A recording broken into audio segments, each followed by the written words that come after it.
There was a time when supper meant whatever your mama could pull together from a near-empty pantry.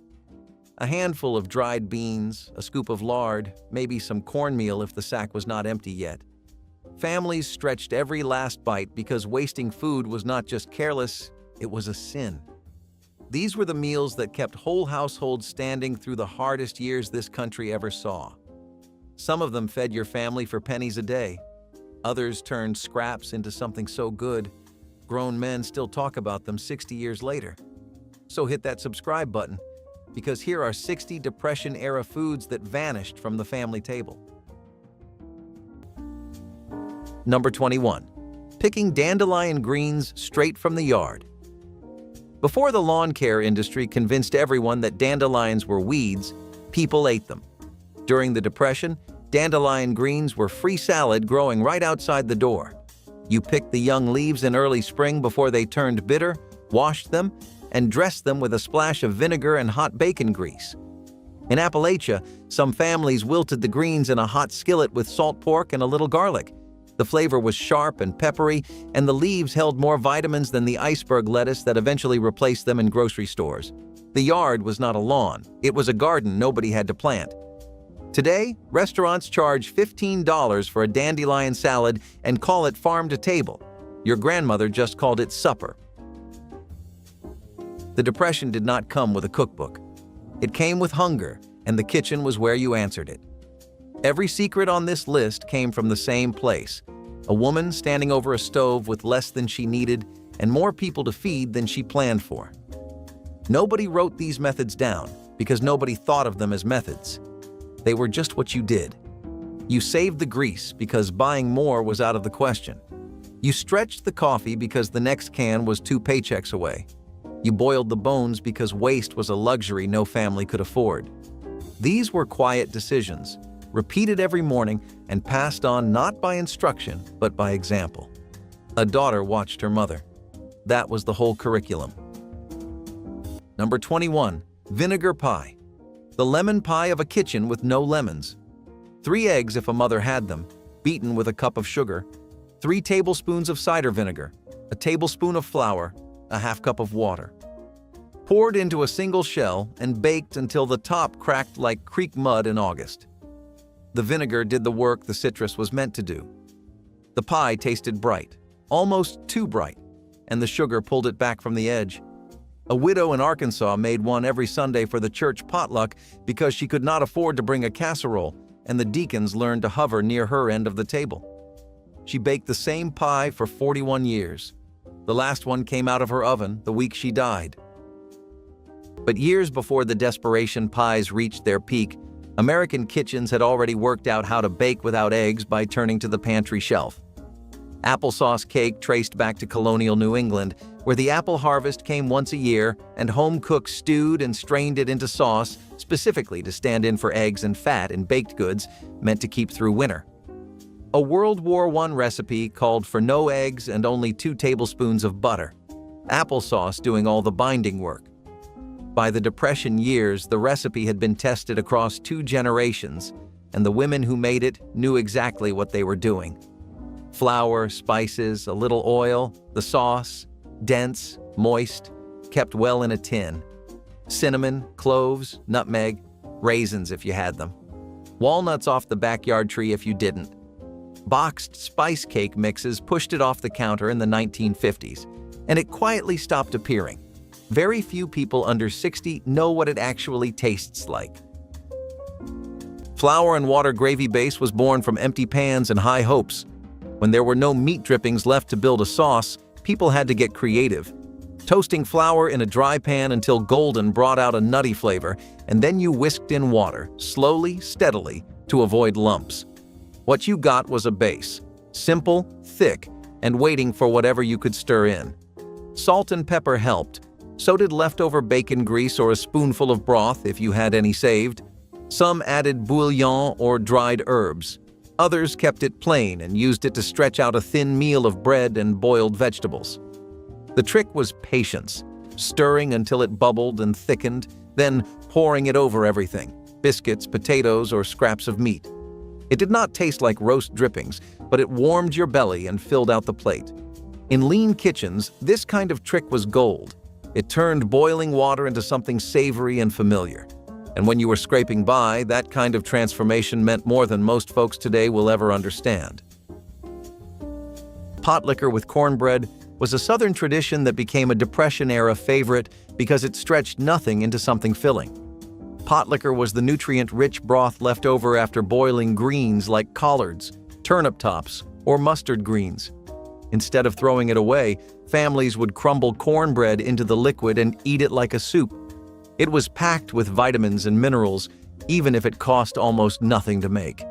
For poor families, it was a way to turn scraps into a full meal. It also carried a sense of comfort, with the familiar flavors of the greens and the cornbread blending together into something that felt substantial. Often it was eaten for dinner when nothing else was left in the pantry, but it still provided strength and nourishment. Many remembered it fondly as both survival food and comfort food, proving that even the simplest things could be cherished. Spam and eggs were the emergency dinner that never felt like one. Spam was the meat that came in a tiny rectangular can, and once you heard that suction sound as it slid out, you knew what was coming. You sliced it thick or thin, fried it in a pan until it crisped at the edges, and served it alongside scrambled eggs that may or may not have come from a powder. It was salty, greasy, and surprisingly good, if you grew up eating it, that is. Some people looked down on Spam, but when money was tight, Spam was a lifesaver. It had a long shelf life, required no refrigeration, and could be stretched across several meals. It showed up in casseroles, sandwiches, and stews, but next to eggs, it felt like breakfast for dinner, which somehow made everything okay. You would douse it in ketchup or hot sauce, whatever you had, and you would eat it at a small table with mismatched chairs and flickering lights and think, this could be worse, and it often was. Canned foods were lifesavers during the Depression, transforming pantries into treasure troves of culinary creativity. Enter Depression-era salmon pea wiggle, a whimsically named dish that brought some much-needed amusement and nutrition to potluck gatherings of the 1930s. At first glance, the unusual combination of canned salmon, peas, and white sauce spooned over crunchy crackers might raise eyebrows today. Yet back then, it represented clever homemaking at its best. Fresh fish was often prohibitively expensive, so budget-savvy cooks leaned on canned salmon, easily accessible and surprisingly nutritious, providing protein and omega-3s without emptying the purse. Similarly, fresh produce shortages led resourceful households to canned peas, giving the dish color and sweetness at minimal cost. The creamy white sauce was typically fashioned from pantry staples. Milk stretched thinly with flour or, in leaner times, water mixed with bacon grease as a tasty substitution. The quirky name wiggle likely came from the slightly jiggly texture of the white sauce, a playful touch, injecting a bit of fun into challenging circumstances. Prune cake brought dense, moist sweetness to Christmas tables when other fruits were too expensive. Dried prunes were affordable, shelf-stable, and available year-round at general stores, making them reliable for families who could not afford fresh fruit or canned goods. The batter was enriched with stewed prunes chopped and folded throughout, along with spices like cinnamon, allspice, and nutmeg that transformed simple ingredients into something festive. Baked in cast-iron pans, the cake emerged dark, fragrant, and moist in ways other Depression-era cakes rarely achieved. The prunes kept it from drying out, allowing it to be made ahead for Christmas Day. Some families added powdered sugar dustings while others served slices plain, letting fruit and spices speak for themselves. Prune cake was practical rather than glamorous, but it delivered real satisfaction to families who had learned that survival and celebration could coexist, each slice proving modest ingredients could still create holiday memories. If the idea of cow brain stew makes you squirm, just think about eating it because you had no other choice. Even during the Great Depression, even cow brains were fair game in the fight against hunger. Surprisingly, they weren't just edible. In some circles, they were considered a delicacy. The process of making cow brain stew was meticulous. Brains had to be carefully cleaned to remove any membranes and then gently cooked to avoid an overly rubbery texture. Once seasoned and simmered, the resulting stew had a smooth, creamy consistency that was somewhat comforting. It was silky, almost custard-like, and possibly that's why some people actually liked it. The brain was usually served over rice or potatoes and made one brain into a meal for a family.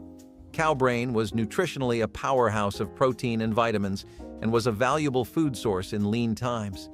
The idea of eating brains didn't exactly have much popularity, and as soon as more appealing options were offered, cow brain stew fell out of favor.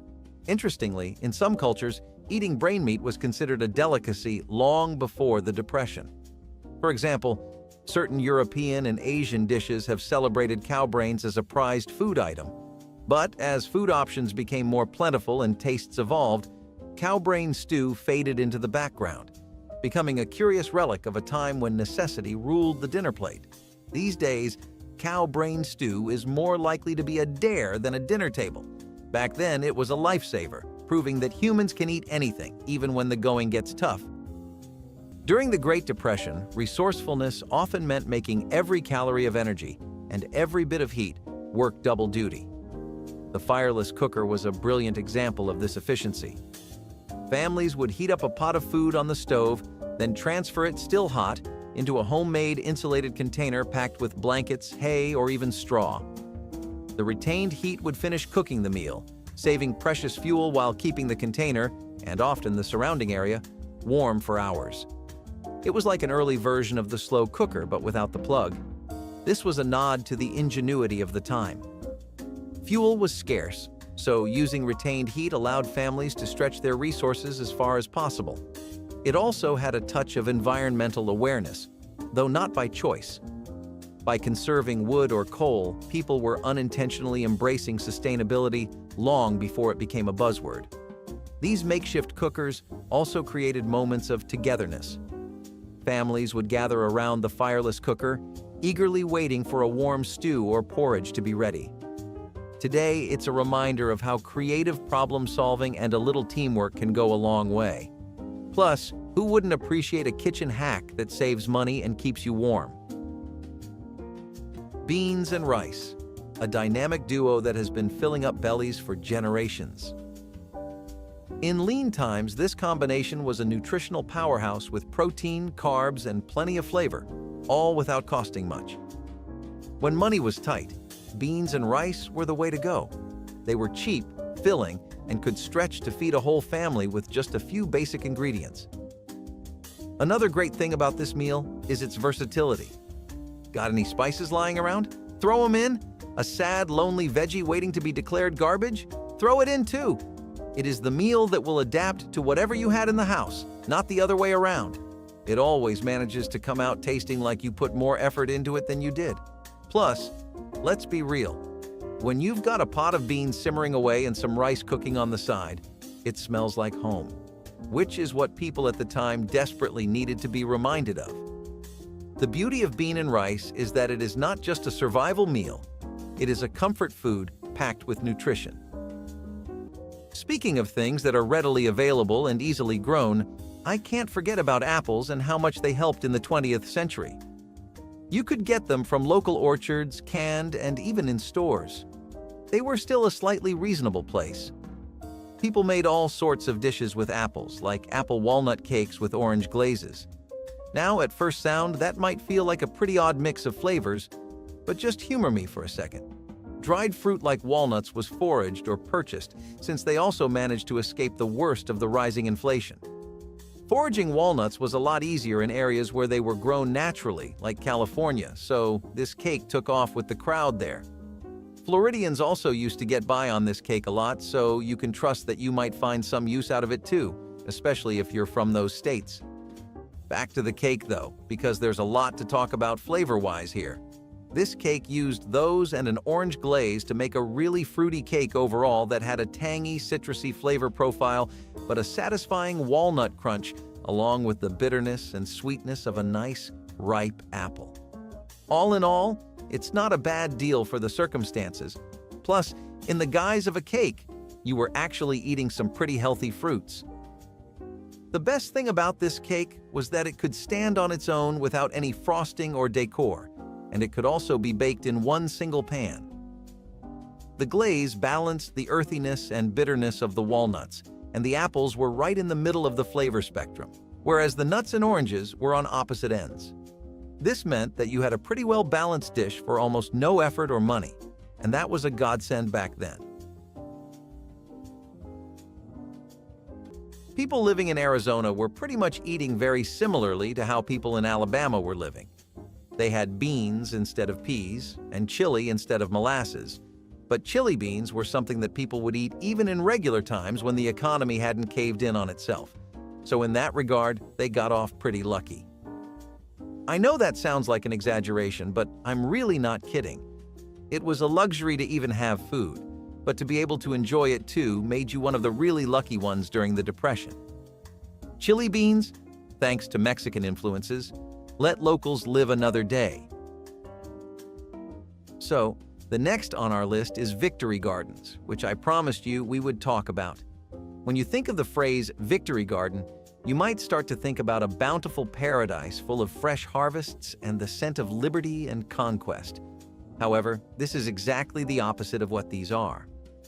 Victory gardens were basically a band-aid solution that really helped people get by. These opened up an entirely new world of food for people, and their chances of actually being able to support all the mouths in their households opened up phenomenally. In their backyards, people had decided that they would start planting whatever kinds of crops they basically could, from stuff like celery, turnips, onions, garlic, and potatoes, to even things like corn. It meant that people could actually do two things properly once again. They could eat somewhat and find lots of vegetables and herbs to put in their food. Secondly, bartering had made a return in the modern era. After literally centuries since its last appearance, people actually began to trade items with one another for security. A few cloves of garlic in exchange for a ragged shoe, some extra lace and cloth in exchange for a potato, some hand-me-downs in exchange for celery. This was the common way of life for people back then. Number 17. Cornmeal mush, fried the next morning. You boiled cornmeal in salted water until it thickened into a soft porridge. That night you ate it hot, maybe with a little molasses poured over the top. But the real trick came the next day. You poured the leftover mush into a loaf pan, let it set up overnight, then sliced it thick and fried it in bacon grease until both sides were golden and crisp. One batch of cornmeal gave you two completely different meals. The porridge was supper. The fried slices were breakfast. In Kentucky and Tennessee, fried mush was served alongside eggs and sausage when the family could afford those things, and alone when they could not. Either way, it held you until lunch. Number 24. Mock apple pie. There were no apples in it. There never had been. The recipe came out of the National Biscuit Company kitchen in 1935, when fresh fruit from Washington State was priced out by rail freight. A sleeve of Ritz crackers crumbled into a pie shell. 2 cups of water boiled with sugar, cream of tartar, lemon zest, and cinnamon. Pour the syrup over the crackers, lattice the top. Bake until the kitchen smelled like an orchard. A grandmother in Pennsylvania served it to her bridge club for years before she told them the truth. 2 of the women cried. 1 asked for the recipe. What most people miss about Depression baking is that your eye believed first, your tongue believed second, and your mind chose not to argue. The recipe showed up on radio programs and in women's periodicals all through the 1930s. Oatmeal cookies made without eggs, milk, or butter. Every household that tried them developed a version within a generation. The base never changed. Rolled oats, shortening, brown sugar, water, vanilla, flour, baking soda. Creamed together, dropped in spoonfuls onto a greased pan, 12 minutes at 350. What came out had a soft interior and crisped edge, and that deep toasty oat flavor that no amount of butter would have improved. Some grandmothers added raisins, some added cinnamon. Some kept them plain because plain was what the children wanted, and the children were what mattered. The tin was always in the same spot on the same shelf. You knew better than to get into it before supper. You got into it anyway. She never said a word because there were always enough. And making sure there were always enough was what knowing this recipe meant. Turnip or rutabaga mashers stepped in when potatoes were gone or needed saving. You peeled and chopped the roots, boiled them until soft, and mashed them just like spuds. Bacon grease gave flavor. Vinegar added tang. Sometimes a bit of sugar balanced out the bitterness. These mashers were often served alongside boiled meats or eaten on their own with bread. They were hearty, filling, and could take on whatever flavors you had around. People raised on mashed potatoes might have complained, but over time, this dish earned its place at the table. Turnips and rutabagas were cheap, stored well through winter, and grew in poor soil, perfect for hard times. The mash was thinner than potatoes, but it had a distinct earthiness and bite. Some families swore by it, others tolerated it. Either way, it helped get dinner on the table without spending a dime. That kind of flexibility was the backbone of survival cooking. You used what you had and you learned to like it, or at least to make it work. Peanut soup was a filling option that came straight out of the need for protein when meat was too expensive or unavailable. Ground peanuts simmered with water or milk created a creamy, nutty broth that was surprisingly hearty. Onions, celery, or a bit of leftover potato might be added to give it body, but the peanuts did most of the heavy lifting. The flavor was rich enough that it almost felt indulgent, even though it cost very little to prepare. Served with cornbread or biscuits if available, it could stretch into a complete meal for an entire family. Many households in the South relied on peanuts as a cheap crop, and this soup was a natural way to put them to use. For many children who grew up during the Depression, peanut soup became a nostalgic memory of warmth and survival, showing how simple ingredients could stand in for things they could not afford. Evaporated and powdered milk were the quiet heroes of the poor man's pantry, the kind that didn't look like much but made all the difference. When fresh milk was too expensive or too far to fetch, these tins stepped in. Powdered milk mixed with water could be used for baking, breakfast, and even feeding babies when nothing else was around. Evaporated milk had that thick, sweet flavor that made coffee richer and pies creamier. It was comfort in a can. People learned to trust it because it never spoiled and could sit on a shelf for months. During lean winters, that security meant everything. You'd see families mix a little milk powder with oats, stretch it into gravy, or stir it into mashed potatoes. It might not have been the farm fresh kind, but it carried the same warmth. For many, those tins meant nourishment and dignity in a time when both were scarce. Instant coffee meat rub was one of those oddball ideas that somehow worked. You'd mix instant coffee crystals with sugar, salt, and a pinch of flour, rub it on cheap cuts of meat, and throw it in the oven or pan. The coffee acted like a smoky glaze, turning the outside dark and caramelized while hiding the fact that the meat was tough as rubber. It was a poor man's barbecue, full of flavor and pride. Families used it for pork, chicken, or whatever protein happened to be on sale. The smell filled the house like something from a steakhouse, and everyone gathered around pretending it was a special occasion. Even if the meat was chewy, no one complained. The magic of that bittersweet crust fooled everyone into believing it was better than it was. It was one of those small miracles from a time when making dinner meant making do.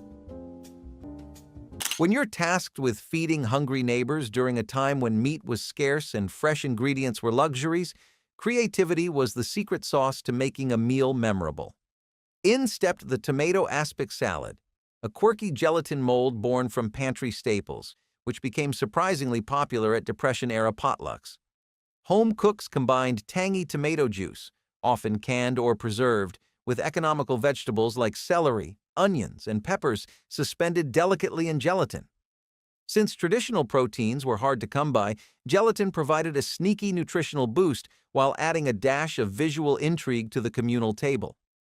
Housewives cleverly substituted fresh tomatoes with inexpensive canned juice, highlighting how inventive substitutions turned limited pantry stocks into satisfying dishes.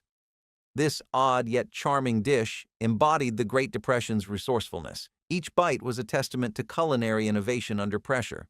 While today gelatin salads might get side eyes at gatherings, in the 1930s presenting a wobbly tomato-flavored mold was both practical and fashionable, an affordable luxury amidst hardship.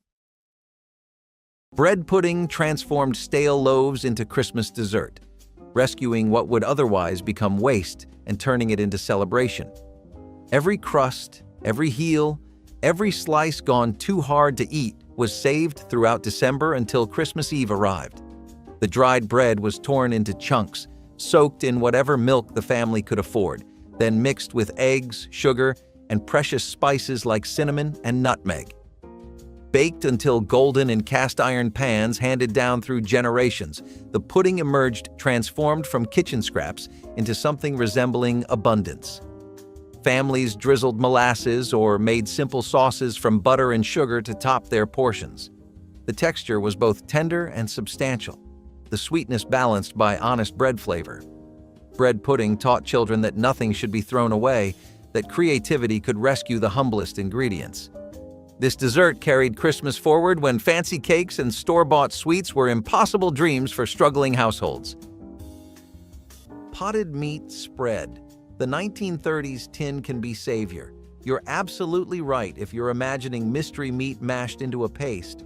However, let's face it, that little tin of potted meat was the hero of many Depression-era meals. This questionable concoction was spread on crackers or smeared between slices of stale bread and kept families fed when other protein sources were out of reach. Potted meat spread was made from finely ground scraps of pork or beef, seasoned with salt, spices, and sometimes gelatin, and had a long shelf life and a low price tag. Others got creative, adding it to onions or pickles to add some flavor. Some were not so lucky and ate it straight from the can. And let's not forget the genius marketing. Even if potted meat wasn't exactly a gourmet experience, it was often marketed as the ultimate protein-packed snack for families on the go. During a time when home-cooked meals were often replaced by anything that could be prepared quickly, it was cheap, filling, and in its own way, a miracle worker. Was it delicious? Probably not. It was practical, portable, and didn't need cooking. A major bonus when every penny counted.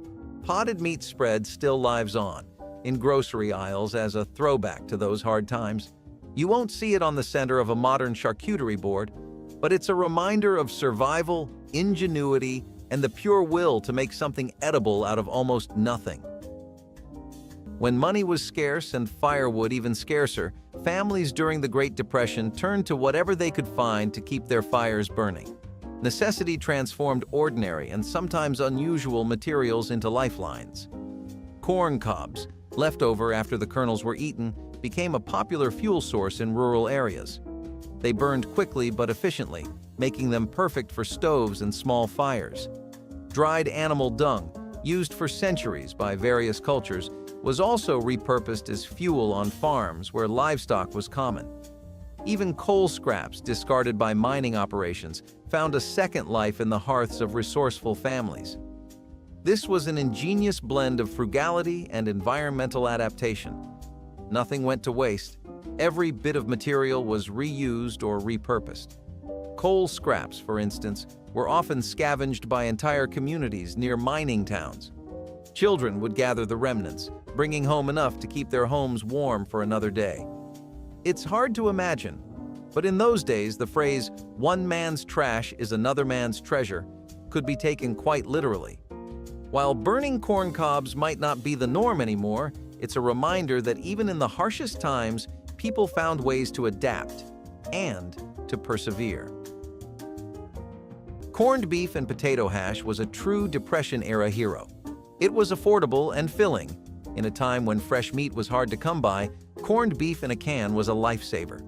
Corned beef and potato hash was a shelf-stable, cheap, and stretchy meal. It was a dish that kept bellies full without keeping the wallets empty. The beauty of corned beef hash was in its simplicity.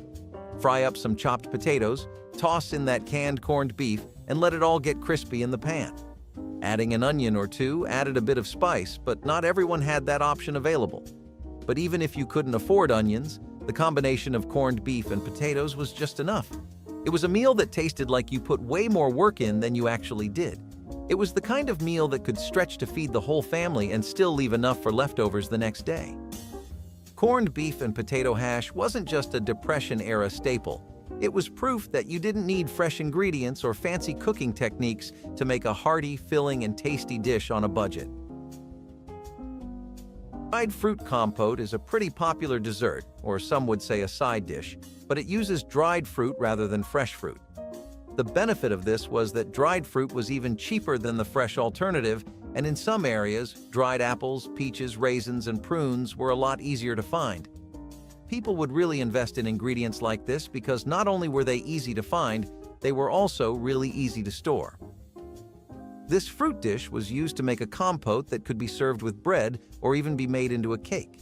You would simmer the dry fruit in water or a slightly sweetened, thick syrup that let the fruit plump up. Once it was tender, you'd add some basic spices to give some flavor, and bam, you were done. A simple and easy fruit dish you could make year-round. Hey, every home needs one all-rounder in the kitchen.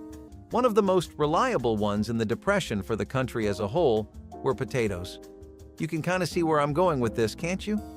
You've probably been around the block with potato pancakes more than a few times in your lifetime, but unless you're from Colorado, you wouldn't know about how the state has a natural tendency for potato farming. That's why any kind of dish that was made out of them was widely popular there, but especially pancakes, because it restored some sense of normalcy in a time that was drastically changing day by day. Another thing that got really popular was the entire concept of canned food. This was something industries would cash in on like an African gold mine later on in America's history and people's lives, but it made its debut on the grand stage here. During the Depression, canned food had become a lifesaver for so many different kinds of reasons. It was easy to preserve, which was the biggest one. This was always the kind of thing you would get for long trips, journeys where you'd go days without seeing stores, or for times like these. The stuff in those cans was built to last for months, and so were the cans. It also meant that people were able to get things pre-cut and made for them. If you got canned pineapple, for example, the fruit was already sliced into rings for you and put in juice. Get an actual pineapple, and you might save yourself a cent or two, but it would also take 10 times the work to get that sucker open. Energy was something people lacked, so whenever they saw convenience that they didn't have to spend a lot on, they'd take it. You could also get canned vegetables and fruit in just about anything. When people saw how much it helped preserve things, they started canning things and putting them in jars with airtight seals as well. The last thing, and I mean the absolute worst-case scenario in the Depression, was you letting something go to waste. It was a precious resource that you no longer had, and everything had to be used until the very last drop, because who was guaranteeing that the house could restock? Luck and nothing else. Number 20. Using potato water for baking. When you boiled potatoes, you did not pour the water down the drain. That starchy, cloudy liquid went straight into your next batch of bread or biscuits. The starch gave the yeast something extra to feed on, helped the dough rise higher, and made the finished bread softer than plain water ever could. In German and Irish immigrant households across Pennsylvania and Ohio, potato water bread was common practice long before the Depression. The hard times just made everyone else pick up the habit. The bread came out with a slight golden color and a faint sweetness that plain flour and tap water could not produce. One pot of water served 2 meals. That was the whole philosophy of Depression-era cooking in a single habit. Number 25. Hoover stew. The president whose name became an insult also became your supper. Soup kitchens in Cleveland and Toledo ladled it out by the gallon in 1932, and your great-grandmother learned the recipe by walking past the line. A pound of sliced wieners, a handful of elbow macaroni from a paper sack, a can of stewed tomatoes if the pantry held one. The pot simmered on a coal stove for 20 minutes and fed 6 on what amounted to 14 cents. Working mothers in Akron called it Tuesday stew because they made it the day after the meat sale, when the wieners were marked down. One thing I noticed in the kitchen card archives is that the broth tasted of the can it came from, and that was part of the comfort. It was hot calories in a bowl, and that is exactly what a child running home from a half-day of school needed before the porch light came on. She started it the night before, always the night before. Raisins into a pot with brown sugar, hot water, lard, cinnamon, and cloves, boiled 3 minutes until the kitchen smelled like a church basement in the best possible way. Then it cooled overnight. By morning, the liquid had thickened and the raisins had swelled fat with spice, and that was when the flour went in. 3 cups, no eggs, no milk, just the raisin mixture and a spoon of baking soda dissolved in warm water. Boiled raisin cake had been called war cake since the First World War, when the United States Food Administration published it in a 1918 pamphlet on conservation sweets. The Depression women didn't need the pamphlet. They already knew. If you had raisins and brown sugar and lard and thyme, you had a cake that kept for weeks in a tin, worth sending to a son stationed far away. The recipe survived. The women who stirred it without measuring are gone. Potato peel broth was what you made when there were no bones to spare but still mouths to feed. People saved their potato peels, not the green or moldy ones, but the clean, starchy strips from good spuds, and tossed them into a pot with water, a pinch of salt, and maybe an onion if they had one. The mixture simmered until the water turned golden and fragrant, pulling out every last bit of starch and earthy flavor the peels had left. Sometimes they added celery tops or carrot ends, anything scrap-worthy. The result was a humble broth, rich in nutrients and surprisingly satisfying. It served as the base for thin soups or was sipped on its own when there was truly nothing else. It warmed the stomach and gave people a sense of having had a meal, even if it was just a bowl of flavored water. In kitchens where nothing could be wasted, even the trash held promise. Potato peel broth was never glamorous, but it was deeply practical. And for families scraping by, it was proof that a hot bowl of something could still be made from almost nothing at all. Rolled oat meatloaf was another way people made do when meat was a rare luxury during the Depression era. The idea was simple. Oats were cheap, filling, and easy to find, so they became the backbone of many loaves when ground beef was scarce. Housewives would combine rolled oats with onion, a little broth or tomato juice, and perhaps an egg if one could be spared, then bake it until firm. The oats took on the flavor of the few seasonings and drippings that were used, giving the illusion of meat even if very little was present. If there was any beef or pork to add, it stretched further thanks to the bulk of the oats. Served with gravy made from pan drippings or even a thin tomato sauce, it could feel hearty enough to pass for the real thing. Many families came to appreciate the flavor and comfort it provided, even without meat. Tomato custard casserole turned two everyday items, canned tomatoes and eggs, into a richly flavored dinner that captured the resourcefulness of the 1960s. The eggs were whisked with milk and a pinch of sugar before being poured over chopped tomatoes and breadcrumbs, then baked until the custard set and the top turned slightly caramelized. This casserole provided protein, vitamins, and comfort all in one dish without requiring expensive meats or elaborate preparation. Many families served it with buttered toast or a simple green salad, letting the natural acidity of the tomatoes balance the creamy custard. The recipe became a reliable weeknight option because it used inexpensive pantry staples that were always on hand. Its smooth texture and gentle sweetness made it appealing to children, while adults appreciated the subtle complexity that developed as the tomatoes baked. This unassuming casserole is a testament to how mid-century cooks could transform basic ingredients into something hearty, nourishing, and surprisingly elegant with little more than patience and a hot oven.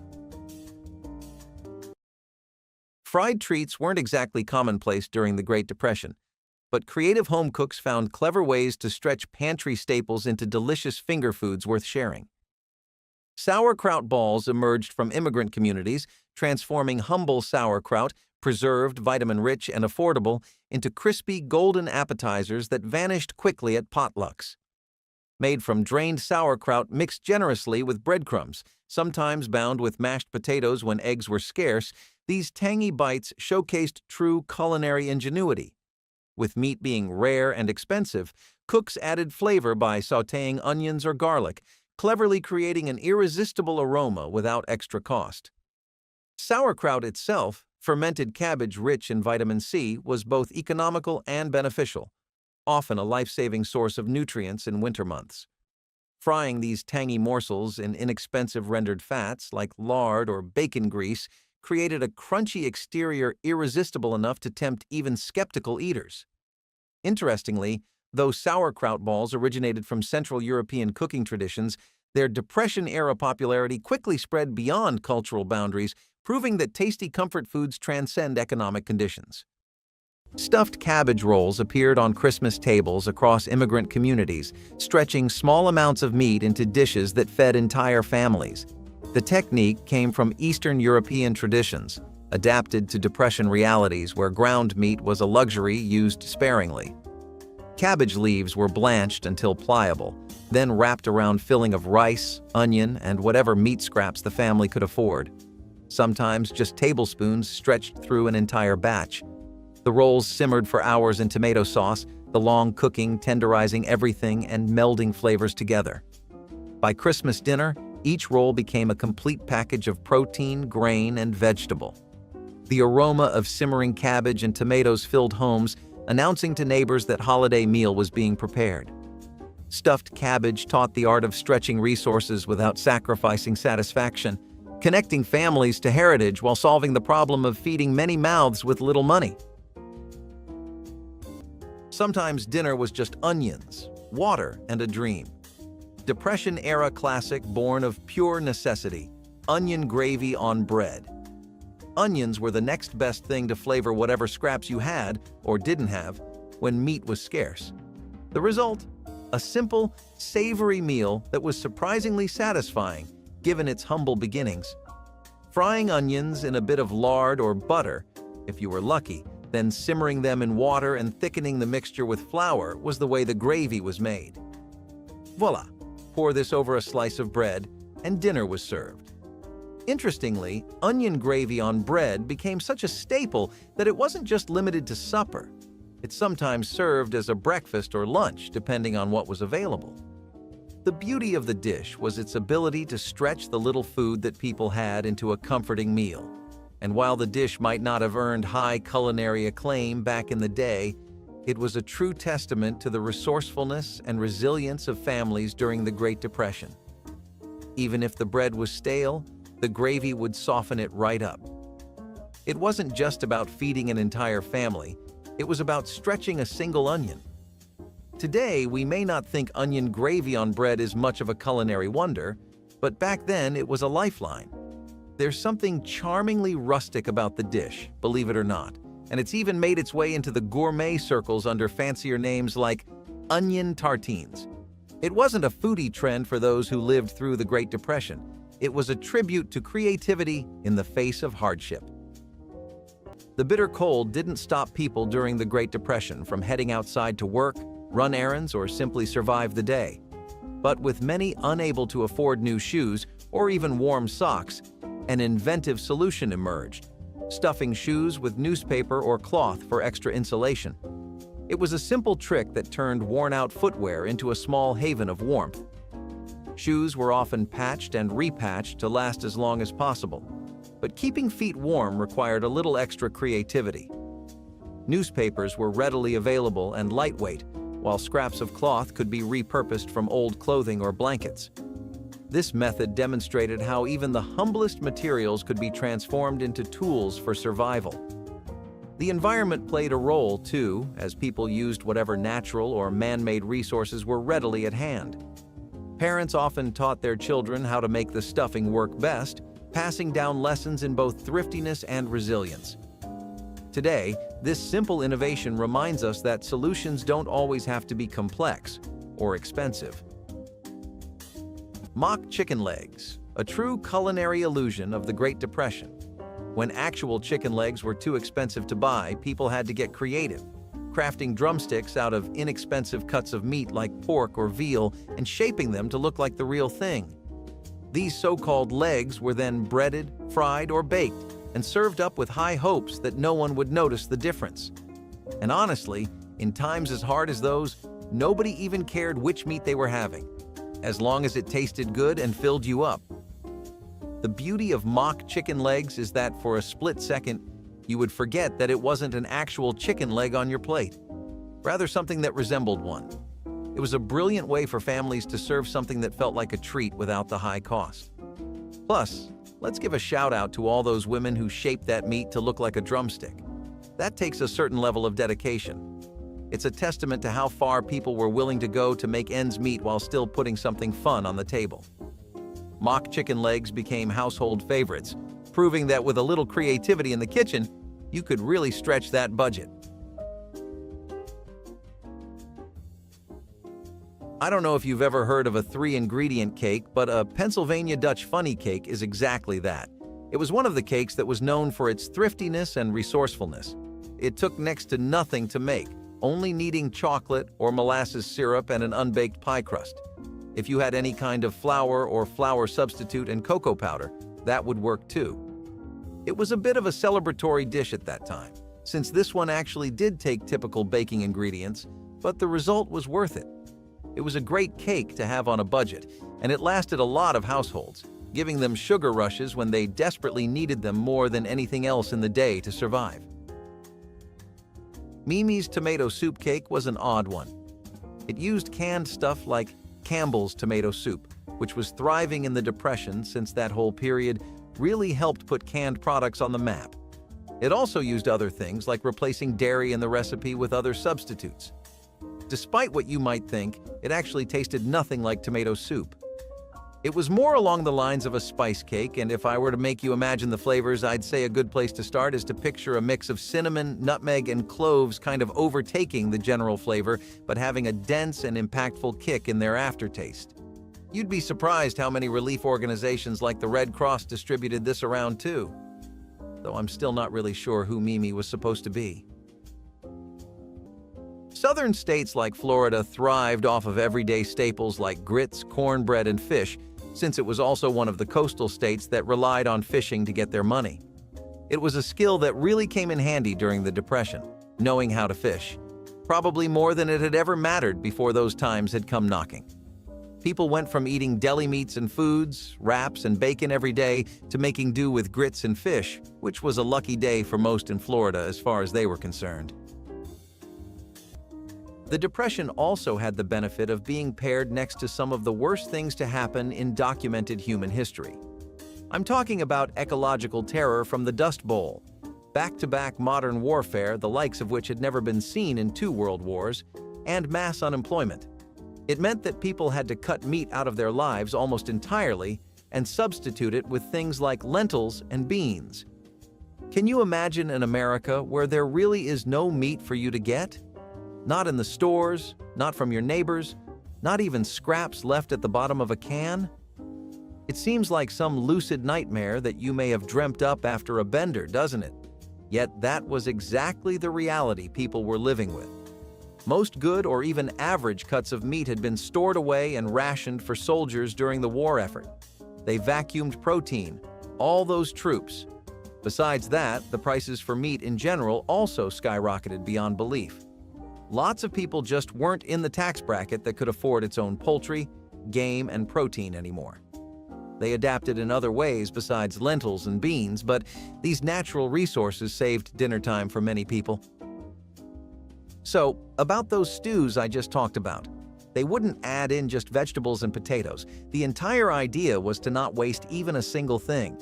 That means things outside our modern imagination too. Number 19. The Ritz Cracker Mock Apple Pie. This is one of the strangest and most famous cooking secrets from the Depression. And the thing is, it actually works.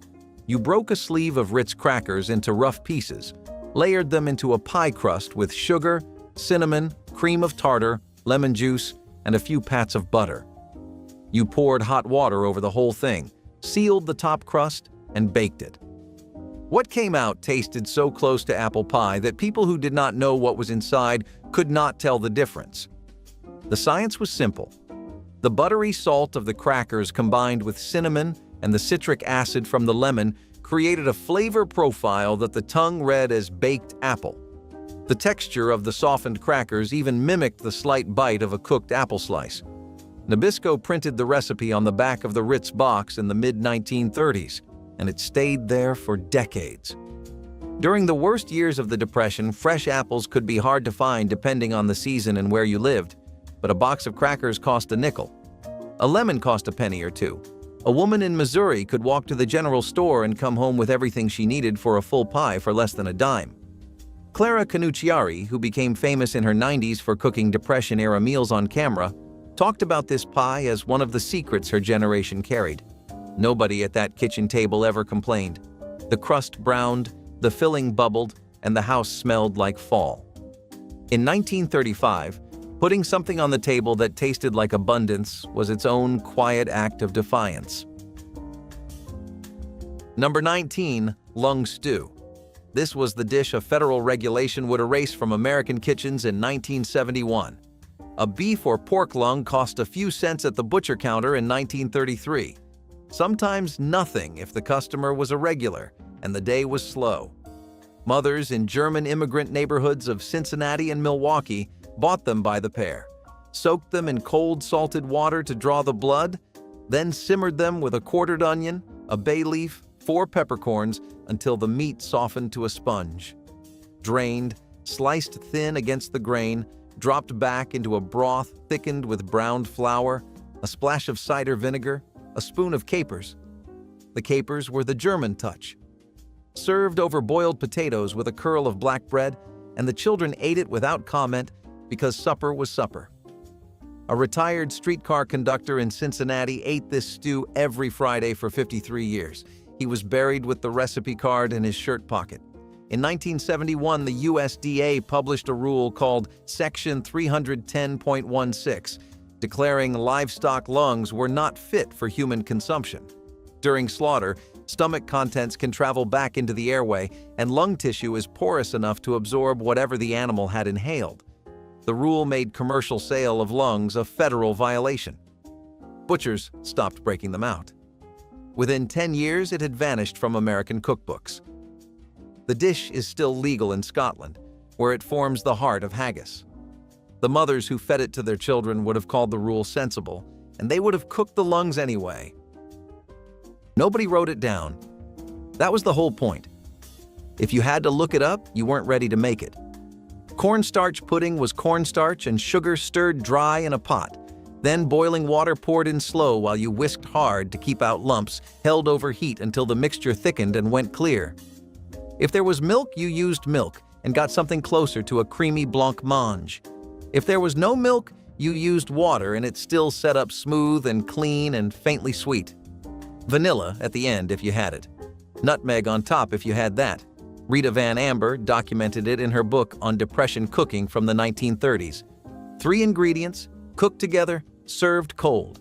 The women who made it called it dessert and meant it. They made it for sick children who needed something gentle. They made it when the pantry was spoken for everywhere else. The spoon scraped the bowl clean every time. Oatmeal meat stretching was not about fooling anyone, it was about feeding everyone. When a pound of ground meat had to serve a family of 6, something had to give. The trick was to cook oats just enough so they were soft, then fold them into the meat mixture with salt, pepper, and maybe a bit of onion. The oats bulked up the meat, absorbing juices and holding everything together in meatloaf, patties, or croquettes. The taste did not change much, but the yield nearly doubled. This method made its way into thousands of Depression-era dinners, not as a gimmick, but as a lifesaver. It meant one piece of meat could stretch into 3 meals. For kids, it was just dinner. For parents, it was peace of mind. You could even season the oats first for extra flavor, or mix in an egg if you were lucky enough to have one. Leftovers were sliced cold or reheated in a pan, crisped at the edges and served again. Oatmeal made meat go further, and going further was the only way to survive. That stretch, that little bit extra, kept the table full when money and meat were running low. Cabbage coleslaw proved that absolutely nothing went to waste in the Depression era. While most people today throw away the tough core of a cabbage, thrifty families of the 1930s shaved it finely to make a crunchy salad. With vinegar, a little sugar, and maybe a pinch of salt, it transformed into something tangy and surprisingly refreshing. Carrots or onions, if available, might be added for color and flavor, but often it was just the cabbage core itself. It became a side dish for meals that otherwise would have been too plain or heavy, adding brightness without any real cost. This slaw was a simple reminder that waste was not an option, and even what many considered garbage could become a dish worth serving. Families learned to enjoy the sharp taste and crunchy bite, and for some it even became a regular part of the dinner table.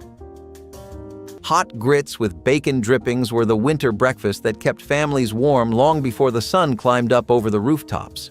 Grits were cheap, filling, and dependable, which made them perfect for cold seasons when the body needed something hearty to face the day. Grandma saved every spoonful of drippings from the skillet, pouring them into a jar she kept near the stove like it was treasure.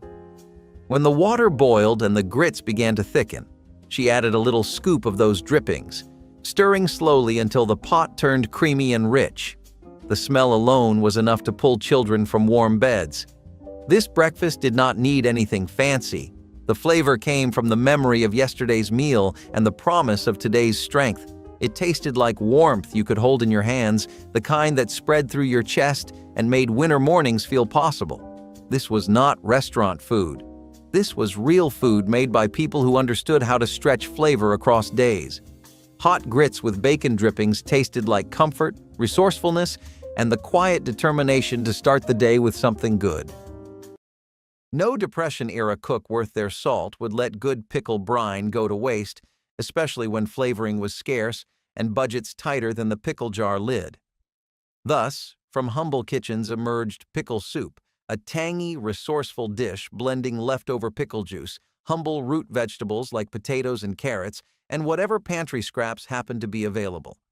Often thickened slightly with flour or potato starch, cooks could make this broth-based soup surprisingly filling without spending extra pennies. During an era when vinegar and spices were costly luxuries, leftover pickle juice became culinary gold, supplying robust flavor without extra expense. Clever substitutions like garden herbs or diced pickles replaced pricier seasonings, demonstrating Depression cooks' incredible ingenuity. Though today's diners might initially cringe at sipping pickle-flavored broth, the soup had a devoted following in communities with Eastern European heritage, where dill pickles reigned supreme and sour flavors were embraced wholeheartedly. Its tart profile even served as a comforting, affordable winter staple, beloved for its warmth and nutrient-rich ingredients like vitamin-filled veggies that prevented scurvy during harsh times. Ham bone soup stretched a single Christmas ham into weeks of nourishment for families who could barely afford meat. When a family managed to purchase or barter for a ham during the holidays, nothing was discarded. The bone became foundation for soup that could feed everyone multiple times. The bone simmered for hours in large iron pots, releasing rich marrow and smoky flavor into broth, while dried beans softened alongside it. Root vegetables from the cellar, carrots, turnips, potatoes, joined the pot, creating a meal both hearty and affordable. Every bit of meat clinging to the bone was carefully scraped and returned to the soup. Families ladled steaming bowls of this broth throughout the week following Christmas, each serving a reminder of the holiday meal. Ham bone soup represented practical magic of Depression-era cooking, where one purchase became many meals. It was more than sustenance. It bridged holiday celebration and ordinary survival for families counting every penny. Prune pudding is evidence that, even in hard times, people still wanted a sweet ending to their meal. Fresh fruit was rare during the Great Depression, and prunes, with their long shelf life and natural sweetness, were the unsung heroes of dessert. They weren't glamorous, but they did the job. This was a humble pudding, stewed down to a thick, syrupy base. Prunes were often sweetened with sugar and spiced with cinnamon or nutmeg to improve the flavor. A few cooks even added milk, breadcrumbs, or a touch of lemon juice to brighten the dish. But if you were lucky, it might be topped with a dollop of whipped cream. But that was a luxury. Real quick, if you're loving this content as much as we loved making it, hit subscribe to stay connected and help us reach even more amazing folks like you. Prune pudding was surprisingly nutritionally rich for its simplicity. It wasn't just a treat, it was practical sustenance packed with fiber and vitamins. But its reputation as a digestive aid made it a divisive dessert. It wasn't everyone's idea of a sweet indulgence, to put it mildly. Prune pudding has faded into the background today, often overshadowed by more flashy desserts. In a world fixated on superfoods and functional eating, maybe it's time for this Depression-era favorite to come back.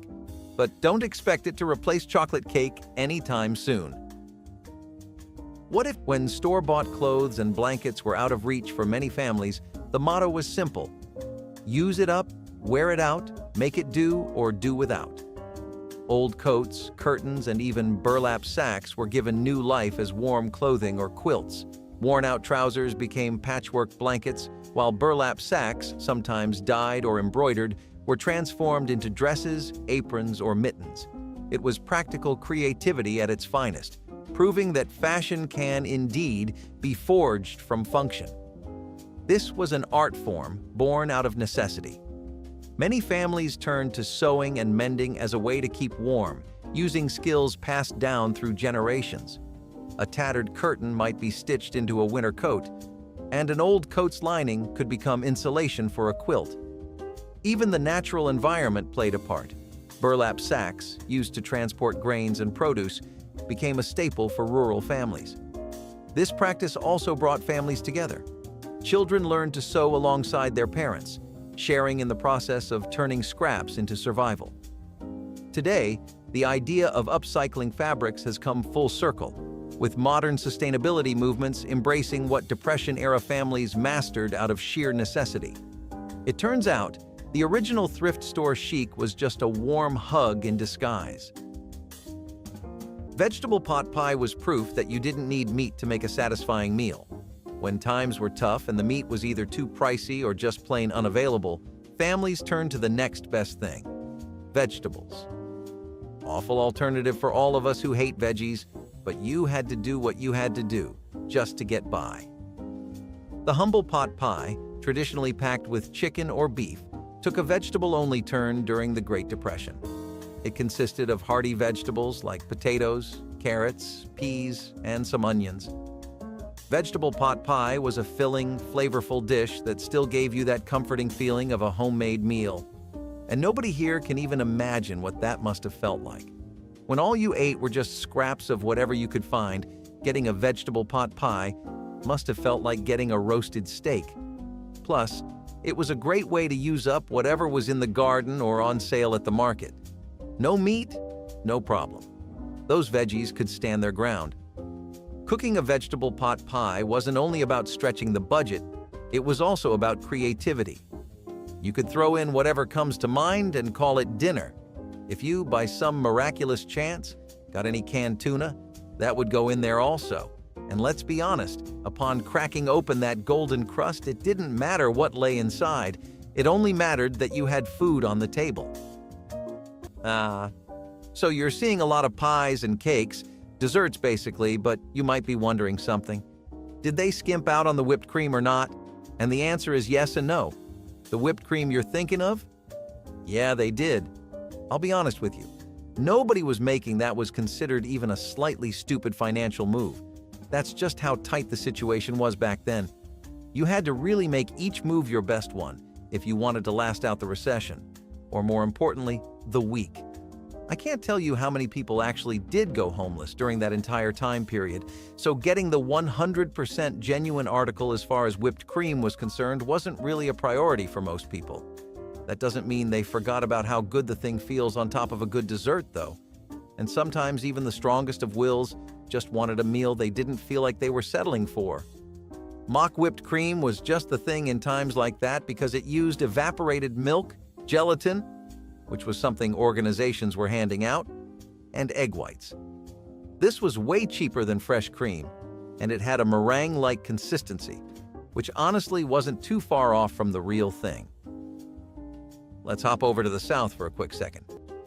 California also had the benefit of having some good and fertile soil, which is what helped it last out the economic drought with relatively everything still as it was, besides the obvious damages that everyone suffered. Some states were hit a lot worse than others, but California had government surpluses going for it and a rich history of agricultural practices, so they always had greens like cabbage and lettuces in plenty. Cabbage soup was a pretty popular pick there, especially if they had any kind of cheap bread to go with it. Cornbread was also used as a substitute for the typical ingredients you would use for a pancake. And speaking of vegetables, I think having stews with proper ingredients is one.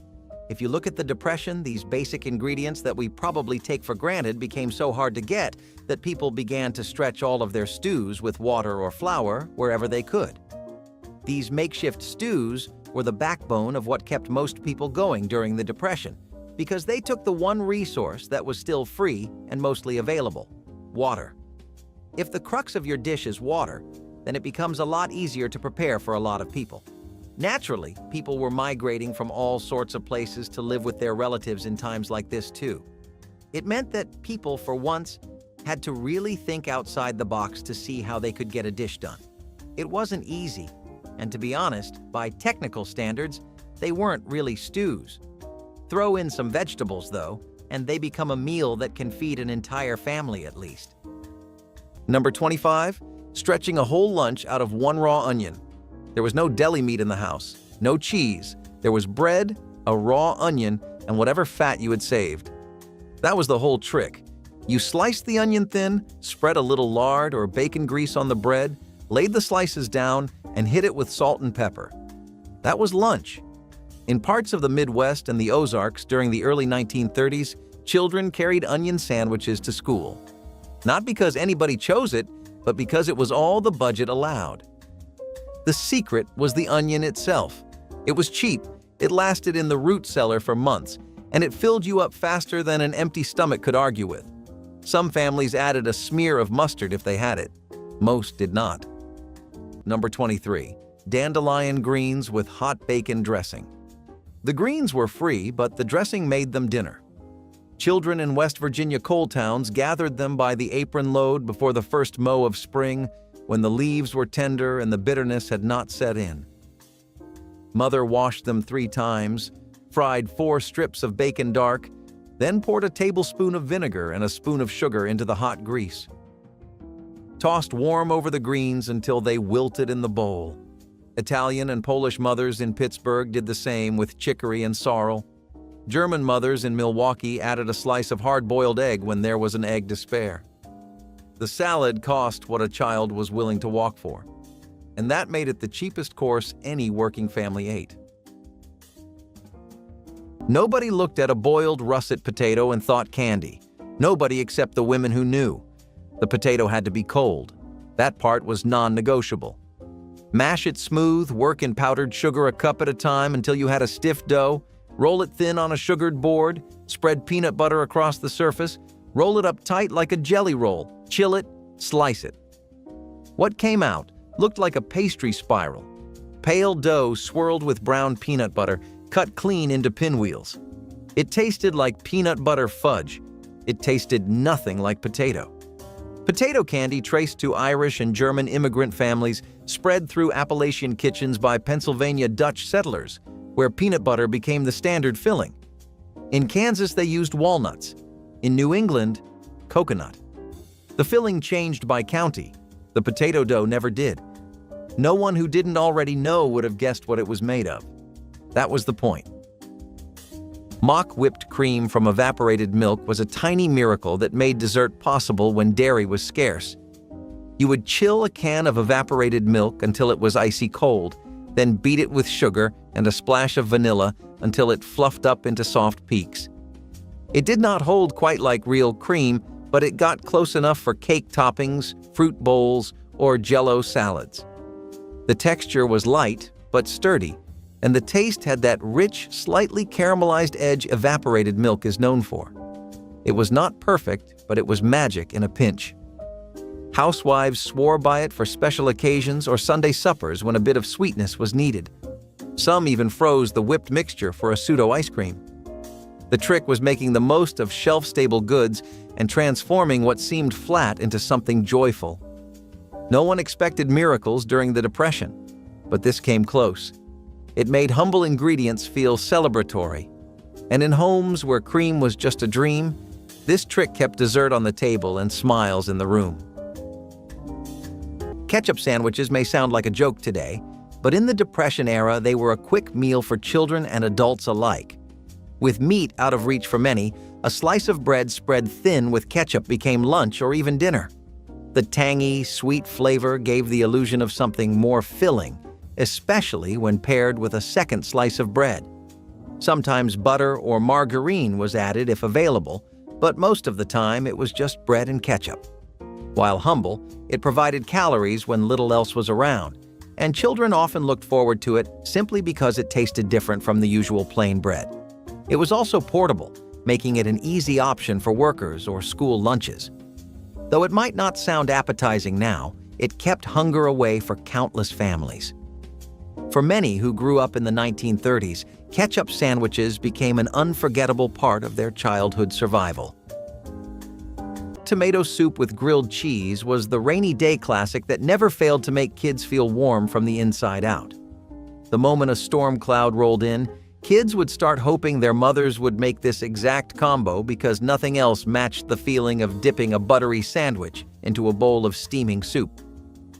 The soup usually came straight from a can, cheap and dependable, mixed with water or milk to make it smoother. As it heated, the rich tomato smell filled the room, promising comfort before you even took the first bite. Meanwhile, the grilled cheese sizzled in a pan, the bread crisping in butter until it turned that perfect shade of golden brown. When the cheese melted completely, stretching in strings when you pulled the sandwich apart, you knew dinner was going to be perfect. Kids could barely wait for the soup to cool down before dipping the sandwich into it, soaking up all that warmth and flavor in one bite. It was simple, cheap, and so easy that mothers could make it even on their most exhausted days. But it never felt tired or ordinary. It felt like kindness in a bowl. It tasted like being taken care of. Kids begged for this meal because it felt like a warm hug, the food equivalent of being wrapped in a blanket while the world outside stayed cold and gray. It was childhood comfort at its absolute best. In an era when your grocery list often looked more like a wish list, home cooks discovered clever ways to elevate pantry staples into potluck stars. One such creation was the hominy and tomato bake, an ingenious casserole that turned humble canned hominy into an inviting, family-friendly dish. Hominy, essentially corn kernels soaked in an alkali solution, had long been an inexpensive source of nourishment. Paired with canned tomatoes, it provided vital nutrition while remaining affordable. Thrifty cooks layered these ingredients generously with seasoned breadcrumbs, a smart trick to stretch portions, providing texture and bulk without straining the budget. To replace the pricier cheese, homemakers often enhance this casserole's flavor using homegrown herbs or leftover bacon drippings, showcasing a Depression-era knack for turning scarcity into flavor. Interestingly, hominy wasn't just affordable. It was versatile, appearing regularly in soups, stews, and even desserts during tough economic times. Although some modern palates might consider canned hominy a relic, the casserole's rustic charm and cozy, nostalgic flavor kept it popular well beyond the 1930s, appearing in community cookbooks into the mid-century. Rice pudding with raisins turned leftover rice into Christmas dessert that felt far more special than ingredients suggested. When rice remained from previous meals, thrifty cooks transformed it by baking slowly with milk, eggs, sugar, and precious raisins saved for holiday baking. The pudding emerged from the oven golden and creamy, with plump raisins scattered throughout like treasure. Cinnamon and nutmeg added warmth that made the simple dish taste festive. Families served it warm or cold, sometimes with cream for those who could afford it. Children loved the sweetness and surprise of finding raisins in each bite, never realizing they were eating kitchen economy. The dish required no special equipment, just a baking dish and patience for slow cooking. Rice pudding represented the creative bridge between everyday leftovers and holiday celebration, proving that Christmas dessert did not require expensive ingredients, only knowledge of how to transform simple things into something worth remembering. Is this the most metal dinner of the Great Depression? Boiled sheep's head, a meal so intense it had its own built-in stare-down. Folks did indeed boil an entire sheep's head. And no, this is not just urban legend. The head was thoroughly cleaned, seasoned, and simmered for hours until tender. The result? A dish rich in fat, where no part of the animal was wasted. The broth, cheeks, tongue, and eyeballs were all considered delicacies. Good liquid gold for soups or stews. Why eat sheep's head? When money was tight, every scrap of protein was important, and the head had a surprising amount of meat. The families gathered around the table, picking it clean and making the best of what they had. Boiled sheep's head might sound horrifying to modern sensibilities, but for those who could turn something unappealing into a meal worth savoring, it was a source of pride. It was also a lesson in sustainability long before sustainability became a trendy thing. These days, it's a rare dish, but in some cultures, it's a culinary tradition that lives on. In the biting cold of the Great Depression, staying warm outdoors was a necessity. Families with limited resources couldn't afford heavy winter coats, so they got creative. One surprisingly effective solution was newspaper. Slipping sheets of it inside coats, under shirts, or even between socks and shoes provided an extra layer of insulation that trapped body heat.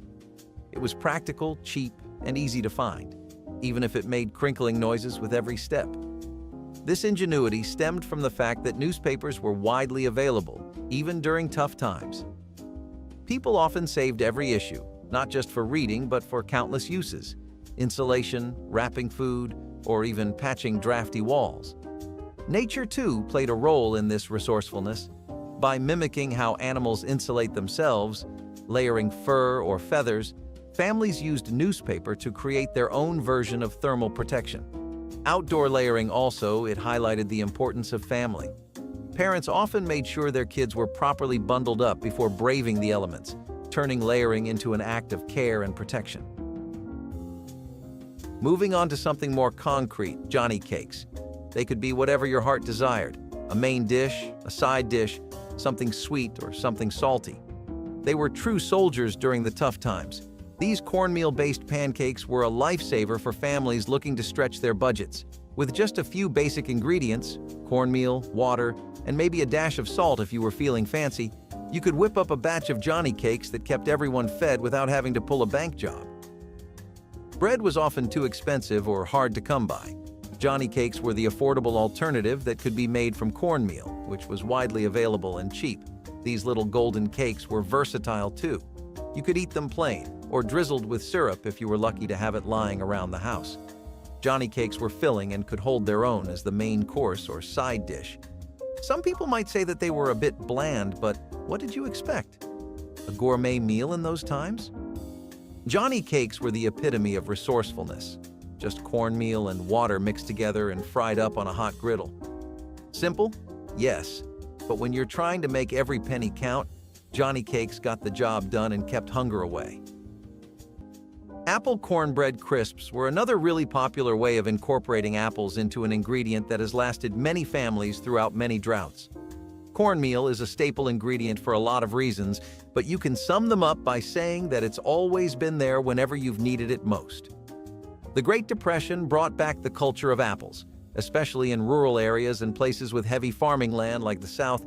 This used cornmeal to make apple-flavored cornbread, which was actually a pretty comforting dish to eat given the circumstances and the options available at the time. You could kind of call it a hybrid between a cobbler and a fruit pie, as the cornbread crust and the soft, spicy apples underneath definitely give off that feeling. Nope. As you can probably tell, growing fruits and vegetables in your own backyard became an exceptionally important fact of life. One of the other things that people became very fond of growing on a regular basis were grapes, like Concord grapes. This was especially true when you went over to areas like New York and the Midwest, which had a lot of strong potential soil-wise for home grapevines and grapeyards. In Alabama, what was native to people were things like black-eyed and field peas, which provided a lot of steady protein to the locale there for barely any money. That was the kind of food that kept people going back then, because you essentially wanted to maximize your value for money. Every cent counted more than ever before, and it was a rough time that led to a lot of people completely reworking their diets and eating habits to keep up with the times. Usually these peas would be mixed with molasses or syrup and enjoyed in do-it-yourself soups that would kind of work, but they wouldn't really taste good. Then again, as long as it was nutritious and cheap, no one could complain. Another really popular part of the Depression diet and appetite was how people really took to making dumplings. No, seriously. I know nowadays we go out for them and they cost an arm and a leg and you're like, but they're just dumplings? And I'm right on board with that train of thought. Back then, though, you gotta understand, flour was in a different position. Well, everything was. Things hadn't become that expensive, though they were definitely massively unaffordable by the standards of the people who were living in those times. The way people got to making dumplings during the Depression was by actually making use of things like all-purpose flour and water. They would end up making serviceable enough dumplings, and they would actually be really good to make for special occasions, or when you wanted to give yourself a little treat after finally being able to spare one too. It meant that people were eating at least something they enjoyed. It wasn't popular in just communities that had traditions around dumpling making too, but those communities outstretched their hand and taught people all the tricks they could to make better ones. Community living was a real thing back then. It had to be. People were simply more resourceful in numbers. Number 18. Tomato soup from ketchup and hot water. This one sounds like a joke, but families really did it. You squeezed ketchup into a pot, added hot water, stirred it together, and heated it through. If you had a little butter or milk, you added that too. What you got was a thin, sweet, slightly tangy tomato soup that tasted close enough when there was nothing else in the pantry. Campbell's canned tomato soup cost about a dime during the Depression, and for some families that was a dime they did not have. Ketchup lasted longer, cost less per serving, and was already sitting on the shelf. It was not elegant. It was not something you bragged about. But it was hot, it was red, and on a cold night it filled the gap between supper and sleep. A mother in St. Louis stood at her sink in March of 1934, rinsing dandelion greens her oldest son had pulled from a vacant lot 2 blocks over. She had 3 cents on the windowsill, a half-pound of pork fat, and 4 children who had not eaten since noon. By 6, she had a pot of greens, a skillet of fried mush, and a kitchen that smelled like dinner for the first time in 2 days. Number 19 on this list used cuts the FDA would not allow on a plate today. Number 14 was made with bones a butcher must now throw away. Number 8 on this list called for a leavener the government banned in 1958. These 25 recipes were not unsafe. They were unsanitized to the standards of a country that could finally afford laboratories. Hit subscribe before this list ends. Here are the 25 banned Depression-era recipes. Wacky cake went by a lot of names in the 1930s: crazy cake, cockeyed cake, war cake, and none of them were learned from a cookbook. The dry ingredients went straight into the baking pan: flour, sugar, cocoa, salt, baking soda. 3 small wells pressed into the powder with the back of a spoon. 1 for vanilla, 1 for vinegar, 1 for oil. Cold water poured over the top, everything stirred in the pan, slid directly into the oven. No bowl, no mixer, no eggs, no butter, no milk. The vinegar and baking soda fizzed together and lifted the crumb the way eggs never could on a tight budget. What came out was dense, dark, browny rich, moist in a way that startled people who expected something punishing. Betty Crocker's radio program spread versions during the Depression years, but the women making it had already worked it out on their own. You didn't need to know the chemistry. You just had to know those 3 divots and pour the water last. Eggless mayonnaise might sound like a contradiction, but during the Great Depression, it was a lifesaver. Real eggs were expensive and risky to store without refrigeration, so resourceful cooks found another way. The trick involved boiling flour, sugar, vinegar, water, and a little mustard powder into a thick paste, then whisking in oil slowly as it cooled. The result was creamy, tangy, and just firm enough to mimic the real thing. It was used in potato salads, sandwiches, and anywhere a dollop of mayo was needed. While it lacked the richness of yolks, it held its own in terms of flavor and texture. It was cheap, safe to keep, and easy to make with pantry staples. Some versions added condensed milk for sweetness or lemon juice for brightness. Others were purely savory. It was not gourmet, but it made a humble lunch feel more complete. And for families trying to make the most of what little they had, eggless mayo turned barely enough into just right. Corncob jelly was one of the most surprising Depression-era creations, turning what was usually discarded into something sweet and useful.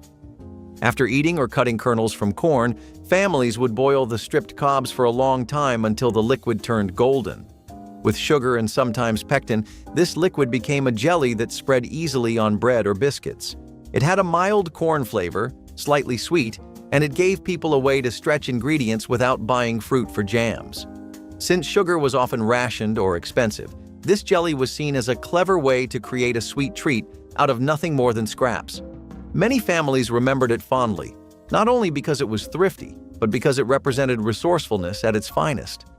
Children often spread it on cornbread or stale bread softened in milk, turning waste into dessert.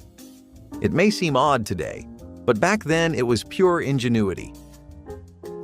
Cabbage and noodles, Pulaski if your grandma called it that, was a gift from the old country wrapped in poverty. You boiled egg noodles until they were soft, but not mush. You fried cabbage and onions in butter or oil until they collapsed into golden ribbons. Then you tossed it all together and prayed the flavor was enough. It was peasant food, proudly so. Born from resourcefulness, not recipes. Even when money vanished, this meal stayed dependable, like a friend who never left. It was not pretty, and it did not try to be. Just beige on beige with a hint of steam. But it filled the house with the kind of smell that made you feel like someone was taking care of you. Even if that someone was just you, doing your best. The dish had roots in Eastern Europe, but in American kitchens it became something else. An immigrant memory passed down through empty cupboards and tight budgets. You could eat a giant plate for under $1 and still feel like you ate something real. Because you did. Families in the Depression had a love-hate relationship with beans. They might have groaned at their constant appearance, but couldn't deny the beans' wallet-friendly virtues. Out of necessity, home cooks creatively reimagined this humble legume, crafting hearty dishes like the bean loaf with tomato sauce, a meatloaf look-alike minus the meat. Instead of pricey ground beef, mashed beans took center stage, mixed cleverly with breadcrumbs, onions, and seasonings to mimic texture and flavor. Tomato sauce, generously spooned over top, was often homemade from canned tomatoes, stretching ingredients even further and adding essential moisture and richness. Interestingly, dried beans were so affordable and nutrient-rich that Depression-era government agencies promoted them heavily, distributing free recipe books highlighting dishes like bean loaves to help struggling families. Clever substitutions were key. Eggs, used to bind traditional loaves, were replaced by soaked breadcrumbs or oatmeal, a clever trick still useful today. Although bean loaf might not inspire enthusiastic applause at contemporary potlucks in the 1930s, it symbolized ingenuity and resilience, proving beans could become delicious comfort food, even if reluctantly embraced. Molasses cookies were the sweet tradition that survived when sugar became too expensive for Christmas baking. Blackstrap molasses cost less than refined sugar and was available at every country store, giving these cookies their dark color and robust flavor. The dough was mixed by hand in wooden bowls, combining flour, lard or bacon drippings, eggs, and generous molasses until it formed a sticky, fragrant mass. Ginger, cinnamon, and cloves were added when available, transforming simple ingredients into something that tasted like the holidays. Cookies baked on greased pans until edges crisped and centers stayed soft, filling kitchens with spiced aroma children would remember for decades. Mothers made batches large enough to share with neighbors and to leave out for relatives. The dark sweetness hit the tongue differently than sugar, deeper, almost earthy, with mineral notes that tasted like comfort. Molasses cookies proved Christmas could still taste special, even when pennies stretched impossibly far. Who needs deli meat when you've got potato peels? During the Great Depression, even scraps were too valuable to waste, and that was the sentiment. Potato peel sandwiches were the epitome of making do and turned what most of us would toss into a surprisingly hearty meal. Stuffed between slices of bread, and if you were lucky, slathered with a bit of butter or lard, the peels were cleaned and fried in whatever grease was available. It's kind of like a rustic early version of a loaded potato skin sandwich. The crispy, slightly salty peels added a nice texture to otherwise plain bread. Sometimes onions or garlic would be thrown in for added flavor. And if you had cheese, jackpot. This humble meal was filling and resourceful, and showed you didn't have to spend much to make something comforting. Potato peel sandwiches might seem like a relic of the past, but they've quietly influenced modern cooking trends. Today, zero-waste recipes and root-to-stem cooking draw inspiration from the same resourceful spirit. Chefs now celebrate potato peels as the star of gourmet dishes, seasoning them with truffle oil or pairing them with artisanal bread. The humble sandwich, once a survival tactic, has found new life as a talking point in sustainability circles. It's fascinating how something born out of necessity can inspire culinary innovation decades later. Maybe it's time to bring them back, not out of desperation, but out of respect for their history. During the harsh winters of the Great Depression, staying warm often required thinking outside the box, or in this case, inside the fireplace.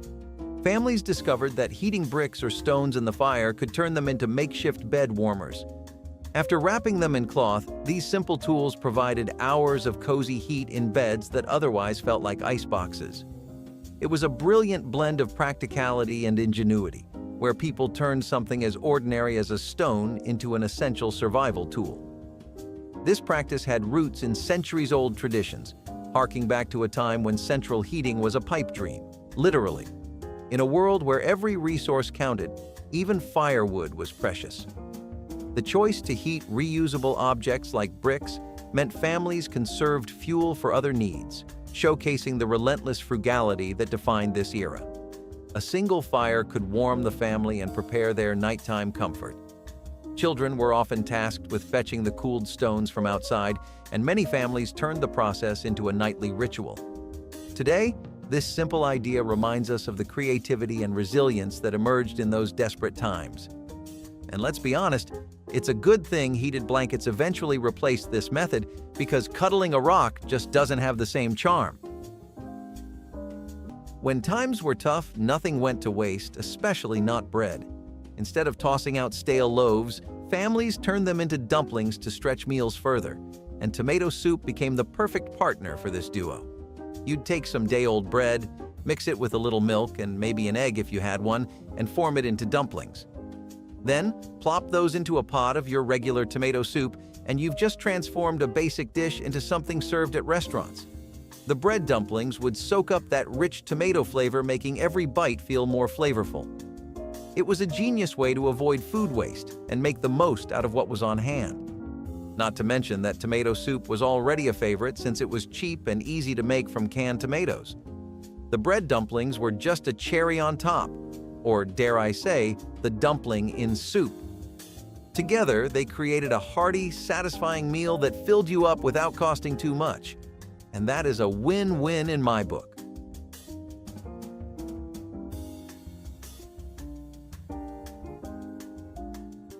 Chocolate potato cakes were probably the best example of ingenuity as a result of a crisis.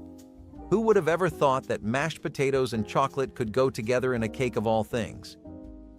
I couldn't come up with that with a gun to my head, and these people had bills to theirs instead, which is twice the pressure.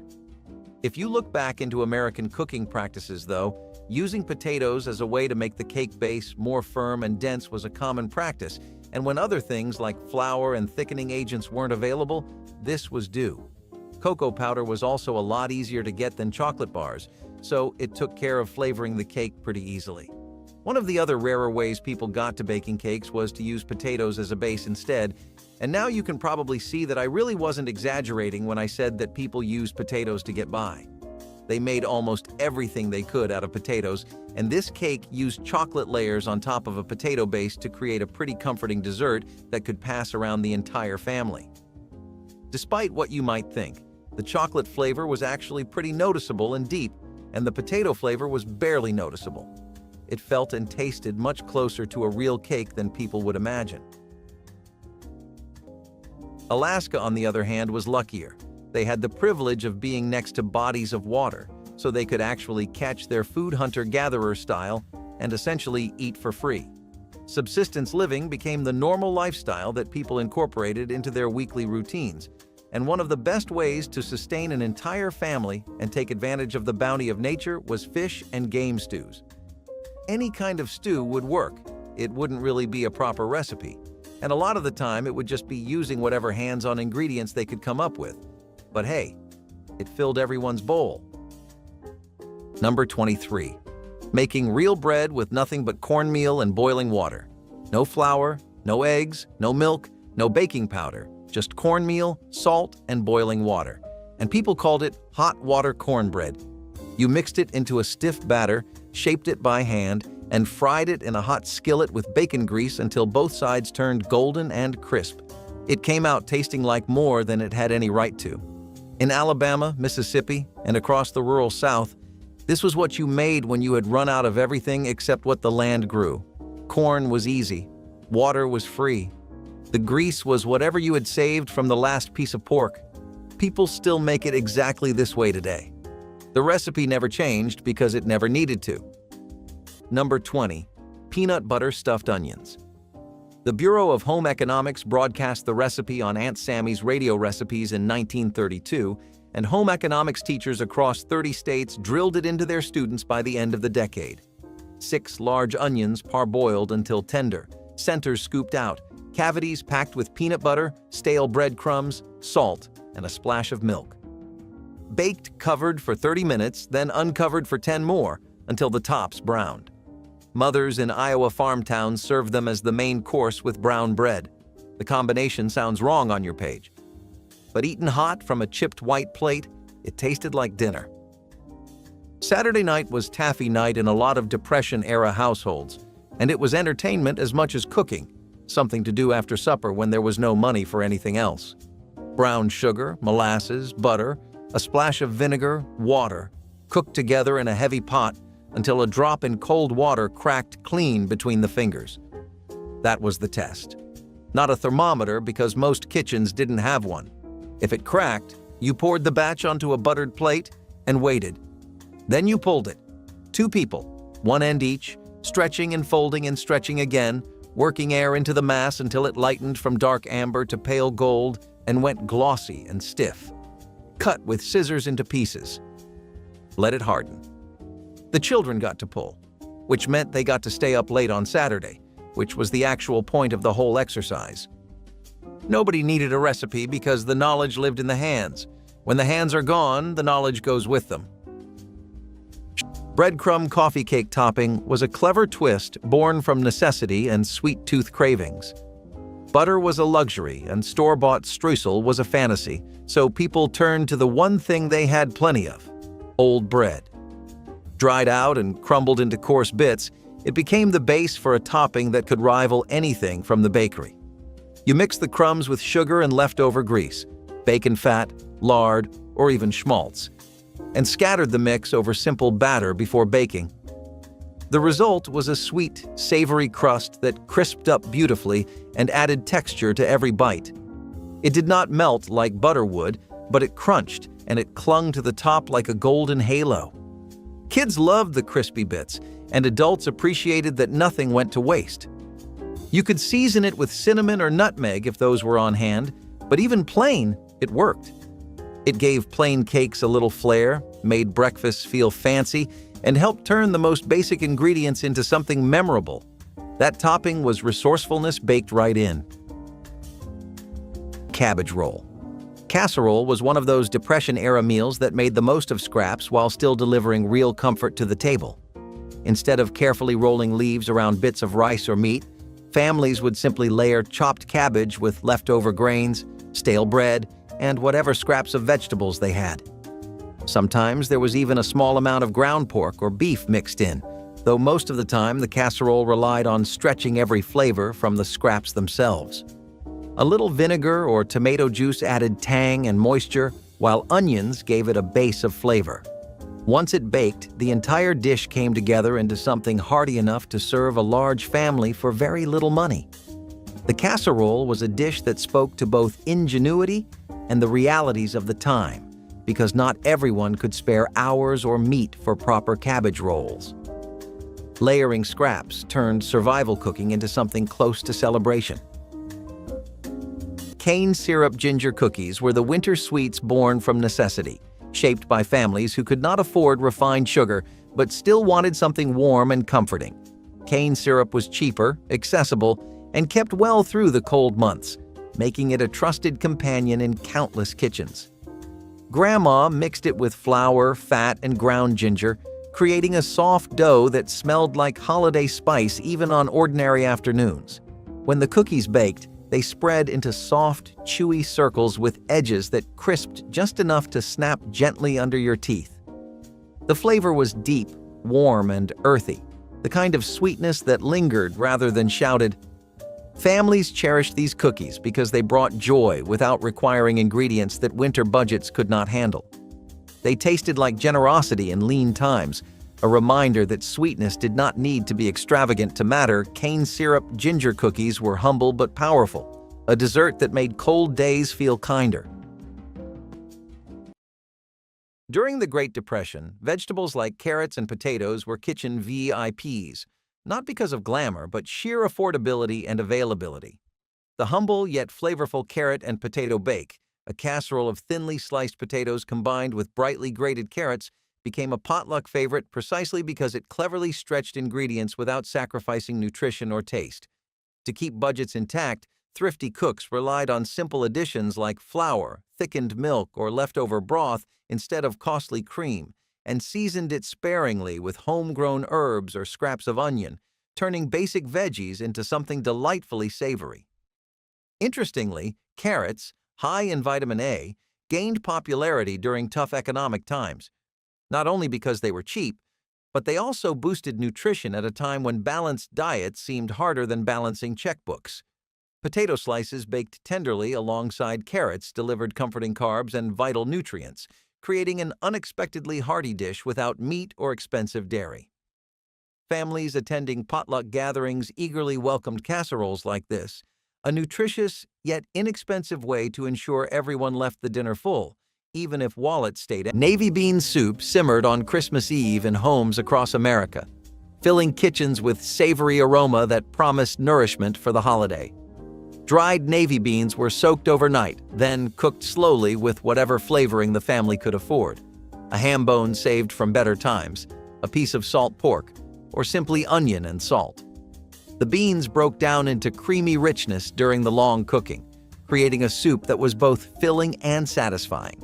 Families ladled it over cornbread or served it alongside biscuits made from flour and lard, creating complete meals from ingredients that cost almost nothing. The soup could feed a family for days, with leftovers reheated for Christmas dinner and the meals that followed. Children grew up associating the smell of simmering beans with holiday memories, not realizing until later how little their parents had spent. Navy bean soup was survival made delicious, proving that protein and comfort could come from the humblest sources. If you opened a can and slid out an entire chicken, gelatinous and glistening in all its preserved glory. Isn't that the stuff of a culinary horror story? But the canned whole chicken was a practical miracle for struggling Depression families. It was exactly what it sounded like, an oddity. A fully cooked chicken stuffed into a tin, bones and all, sitting in a salty broth that turned to gelatin when chilled. No one could afford to be picky in the 1930s, but the sight of it wobbling onto a plate might have been enough to make someone lose their appetite. The process of making canned whole chicken was fascinating. First, the chicken would be fully cooked and then packed into a tin with broth. After the can was sealed, the gelatin formed as the contents cooled, helping to preserve the meat and provide a long shelf life. While it didn't have the tender, fresh flavor of a roast chicken, it was a surprisingly adaptable ingredient. Heated whole or shredded into soups, casseroles, or sandwiches, the chicken was a versatile, cost-effective protein source. Taste-wise, it wasn't winning any Michelin stars, but it did what it needed to do: keep families fed. It wasn't fresh, but the salty flavor covered that up, and when combined with gravy or spices, it was surprisingly tasty. Canned chicken still exists, but the whole chicken in a can is a thing of the past. It's a sign of how far food preservation has come and a reminder of what desperate times can do. The canned whole chicken is gone, but those who lived through its heyday have not forgotten it. When the Great Depression left families with little money to buy fuel, many turned to an age-old practice: making charcoal. By slowly burning wood scraps in a low-oxygen environment, they could create a versatile and efficient source of heat. This was an ingenious way to stretch limited resources. Wood scraps, which might have otherwise gone to waste, were transformed into charcoal that could heat homes and cook meals. In a time when every penny counted, this dual-purpose fuel was a game-changer. The process wasn't simple, though. It often required digging a small pit or using a metal container to carefully control the burning. Too much oxygen, and the wood would burn to ash. Too little, and it wouldn't transform properly. Yet families who mastered this art ensured they had a steady supply of heat, even during the coldest nights. For rural communities surrounded by forests, this practice was especially common, blending human ingenuity with nature's resources. The communal aspect of this method can't be overlooked. Neighbors often shared tips and even batches of charcoal, proving once again that survival wasn't just an individual effort, it was a team sport. Staying on the theme of no waste or zero waste, whatever you prefer to call it, we've got ourselves split pea soup with ham. When money was tight and meat was a luxury, even the humble ham bone found new life as the star of this hearty dish. Toss it into a pot of split peas, and you've got yourself a soup that could feed the whole family for days. The magic of the soup wasn't in the peas, but in the leftover ham bone, which gave the soup that smoky, rich flavor you could ask for without actually needing any meat. That right there is kitchen creativity at its finest, bringing out every bit of goodness out of something that might have otherwise been thrown away. As the peas simmer and break down, the ham bone starts working its magic and releases all the flavors into the broth. If you were one of the lucky ones, you would catch a few small bits of meat still clinging to it. But never mind if you didn't, the bone still did its job.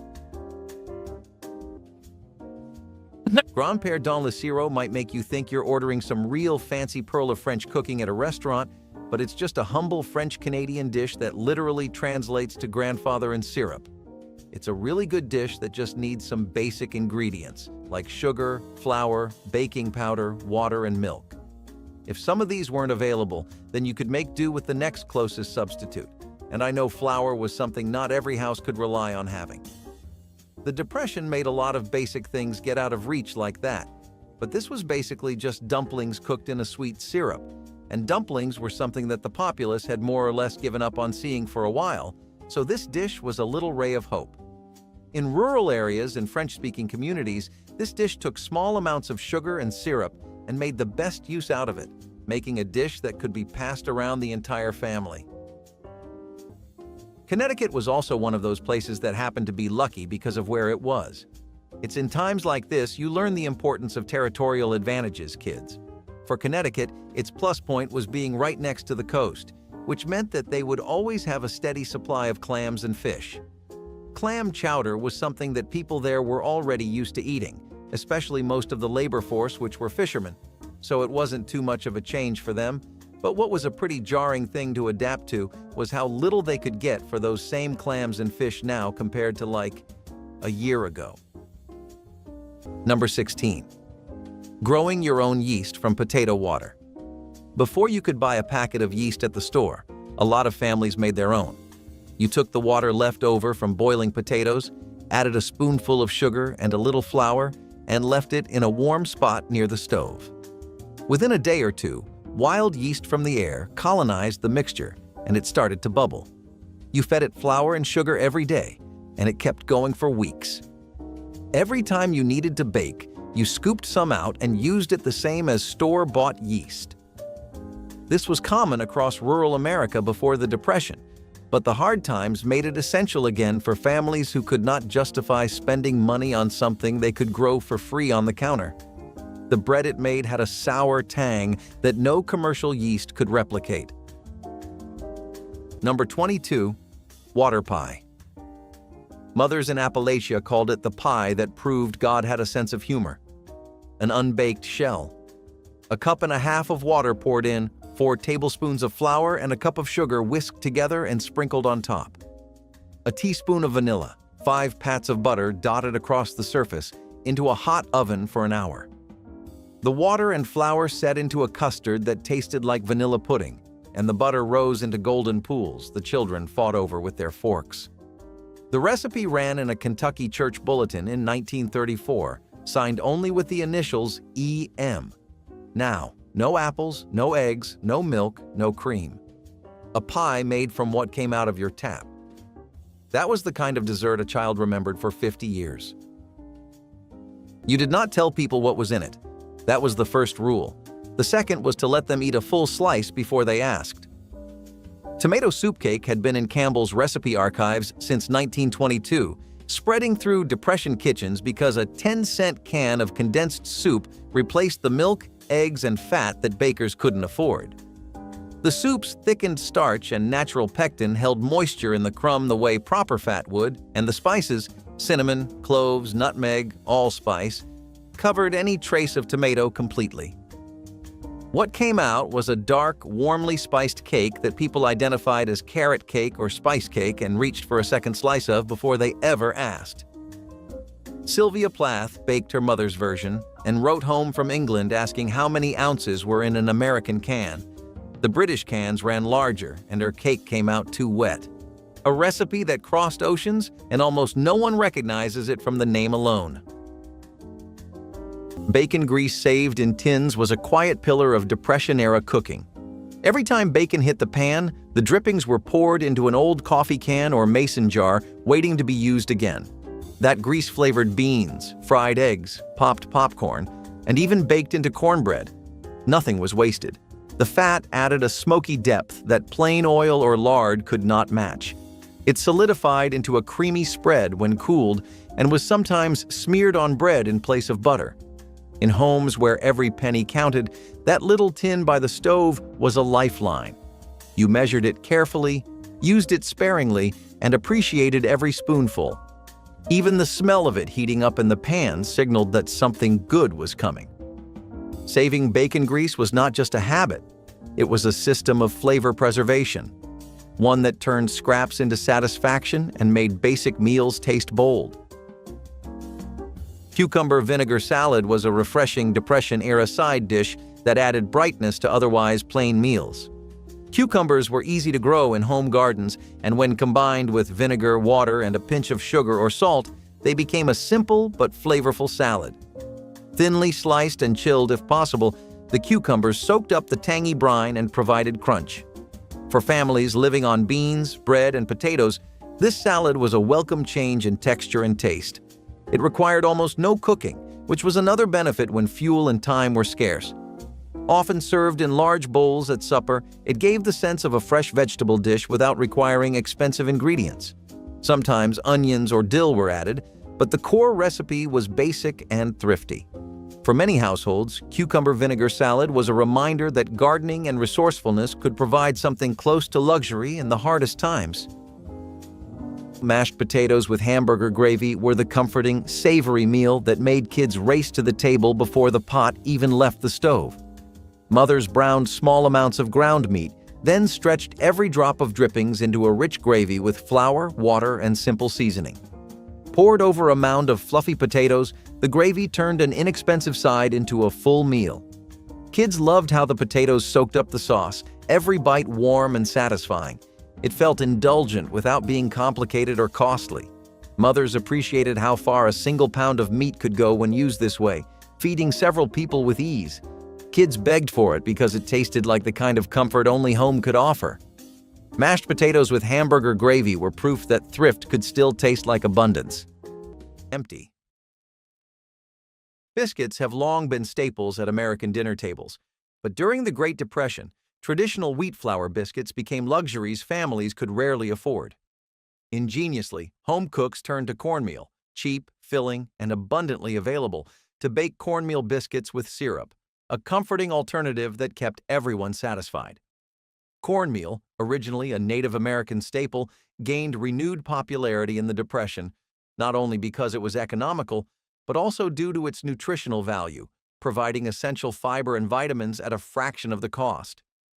With sugar scarce and expensive, resourceful cooks substituted molasses or homemade syrups to sweeten these biscuits, imparting a delightful caramelized flavor that elevated a simple meal into something special. Bakers cleverly blended modest amounts of wheat flour with cornmeal to keep texture tender without breaking tight budgets. Surprisingly, syrup-sweetened cornmeal biscuits became not only a side dish but also an occasional dessert, proving that versatility was indeed a Depression-era virtue. Potato soup became the warm embrace that greeted many families on Christmas morning when nothing else filled the pantry. Potatoes cost only pennies per pound even in the hardest years and could be stored in root cellars for months without spoiling. Mothers would dice whatever potatoes remained from fall harvest, simmering them slowly with onions in water or milk until the mixture thickened naturally into creamy filling soup. The aroma of simmering onions and tender potatoes filled small kitchens, creating warmth that went beyond temperature. Some families added bacon grease for richness, while others stretched the soup by crumbling day-old bread into each bowl. Children gathered around tables covered with oilcloth, hands wrapped around warm bowls that chased away December chill. Potato soup required no expensive ingredients, no special equipment, just patience and willingness to turn humble vegetables into something that tasted like love. It was Christmas dinner for those who had nothing else to serve. Lamb's lung and lights may not have been the best thing to don't knock it till you try it, but it was a Depression-era staple nonetheless. The lungs, heart, and liver of a lamb, or in other words, everything the butcher left behind after he took the prime cuts. During hard times, nothing went to waste, not even the parts of the animal most people wouldn't dream of eating today. Boiled and sliced, lamb's lung and lights were sometimes prepared for a hearty stew or fried with onions and spices to hide the gamey flavor. It was nutritionally dense, with iron, protein, and essential vitamins in abundance. The downside? Cooking with the smell was an acquired experience, to put it mildly. This dish had an unappealing reputation, but it was versatile. With potatoes or bread, the organs could stretch to feed large families. It was an act of culinary ingenuity, and while it might sound like something straight out of a horror movie to modern palates, it was an act of culinary ingenuity. Lamb's lung and lights have vanished from most dinner tables, but if you're curious, you might still see it on some adventurous menus or in a distant family recipe book, written in faded ink and a generous dose of nostalgia. When winters were unforgiving and fuel was a luxury, communities during the Great Depression found warmth in numbers, literally. Community bonfires became a resourceful way to conserve fuel while providing heat for multiple families at once. These gatherings became the heart of social bonding in hard times. Neighbors pooled whatever they could find, fallen branches, scraps of wood, or anything that could safely burn, to stoke the flames and keep the cold at bay. Nature itself lent a helping hand in this practice. Rural areas, in particular, relied on the bounty of nearby forests for firewood, while urban neighborhoods made use of discarded pallets or lumber from construction sites. Frugality was the driving force. Why light 10 individual fires when one could do the job for an entire street? Families saved precious resources and, in the process, fostered a sense of camaraderie that made the hardships a little easier to bear. Songs were sung, stories were shared, and for a few hours, the biting cold seemed a little less harsh. Today, this collective effort teaches us the power of community in times of need. And let's face it, sharing a fire is way more fun than huddling solo by a space heater. While we're on the topic of rice, my personal favorite, rice pudding. A sweet reminder that nothing should go to waste, especially not leftover rice. In the era of the Great Depression, where every rice grain was counted, families found a way to turn yesterday's leftover dinner into today's sweet dessert. Rice pudding became the ultimate budget-friendly treat, transforming something simple into something comforting and sweet with just a little sugar, milk, and a dash of cinnamon if you were feeling particularly fancy. I know leftover rice seems kind of blah, but once it simmers into something that looks and smells like pudding, you'll forget what you were even talking about. Plus, it was an easy way to turn ingredients you had into something new, which saved you money and a trip to the store. It felt like a real treat even in lean times, and that's why it was so popular among families. A warm bowl of rice pudding could brighten up the end of any meal, turning frugality into a moment of indulgence. So even though it started as a way to cut food waste, it stayed a family favorite that warmed up even the coldest hearts in those freezing times. People used this fruit to make things like ruby grape pies, since no part of the harvest was meant to go to waste. This became a pretty efficient pie to make when you were short on ingredients and couldn't afford the main selling point, which would usually be some kind of fruit. This pie was really popular in places like the Northwest Pacific and California. Places that had a pre-established culture of grape growing took a lot of advantage of it, and places like those even grew red grapes, which is what was used for ruby grape pies. Maybe that was self-explanatory, though. Anyways, one of the things you often hear about the Great Depression is how much everyone struggled to not let anything go to waste. Ruby grape pies particularly called for grapes at a specific stage of their shelf life, which is when they were really ripe, almost bordering on being too ripe to eat. This is why when the grapes did approach that stage, instead of wasting them, people turned them into a nice pie filling that had a vibrant color, a juicy and tart-like flavor, and some real stomach-filling potential. Dishes that looked and tasted nice were a real rarity, so people held this one close. One of the things you'll often hear your grandparents repeating like a broken record or a parrot is the importance of corn in your diet, and how you really need to eat your greens and your corn. Well, it's not for nothing. Cut them some slack and just lend an ear the next time you hear it, because in Arkansas, and in a majority of other states too, fried cornbread and greens were the daily lunch and breakfast of many families. Cornbread in general was ridiculously cheap and easy to get, and it was common for people to barter with it or for it too, so it definitely got a lot of mileage in Arkansas, thanks to them always having a knack for growing corn. Number 15. Stretching ground meat with oatmeal and breadcrumbs. When a pound of hamburger had to feed a family of 5, you stretched it. You mixed in oatmeal, stale breadcrumbs, a diced onion, and enough water or milk to hold it together. Then you shaped it into patties or packed it into a loaf pan. The oatmeal absorbed the fat and juices, so instead of losing volume in the pan, the meat held its shape and stayed moist. What came out went twice as far as straight meat, and most people at the table never noticed. Butchers in the 1930s knew exactly what was happening when a housewife asked for the cheapest ground beef in the case. Nobody judged it. Everybody was doing the same thing. This trick never actually disappeared. The church supper meatloaf your grandmother brought in the 1970s was still 1/3 oatmeal. She just stopped mentioning it. Salt pork steaming for flavor was one of those tricks passed down without ever hitting paper. When beans were on the menu, which was often, a small piece of salt pork was tied in cloth or hung over the pot while everything simmered. The pork never touched the beans. It just hovered, steaming, sweating, lending its salty, smoky essence to the bubbling pot below. It was a way to stretch flavor without using up meat. The same chunk might be reused for multiple batches, trimmed and hung again until it was dry and lean. Beans took on the taste of meat without costing you the real thing. It was economical, practical, and deeply clever. In a time when every ounce of protein had to count, that little piece of pork did heavy lifting. And the resulting beans, soft, savory, and touched with richness, fed families for pennies. Potato rarebit was one of the Depression's clever ways to make potatoes feel more special than they were.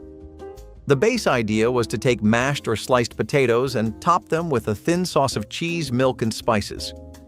Cheese was often scarce, so the sauce was made with very small amounts stretched as far as possible, sometimes even flavored with mustard to give it more punch. The result was a dish that felt rich and indulgent, even though it used little more than potatoes and scraps of cheese. Families would bake or broil it to give the top a golden crust, making it even more appealing. It was filling, cheap, and versatile, perfect for serving a large family. Children especially loved when potatoes got transformed this way, since it was a rare chance to enjoy something creamy and flavorful. Potato rarebit may not be common today, but it was beloved back then. Hominy and bacon casserole offered hearty satisfaction with minimal ingredients, highlighting how resourcefulness defined many mid-century meals.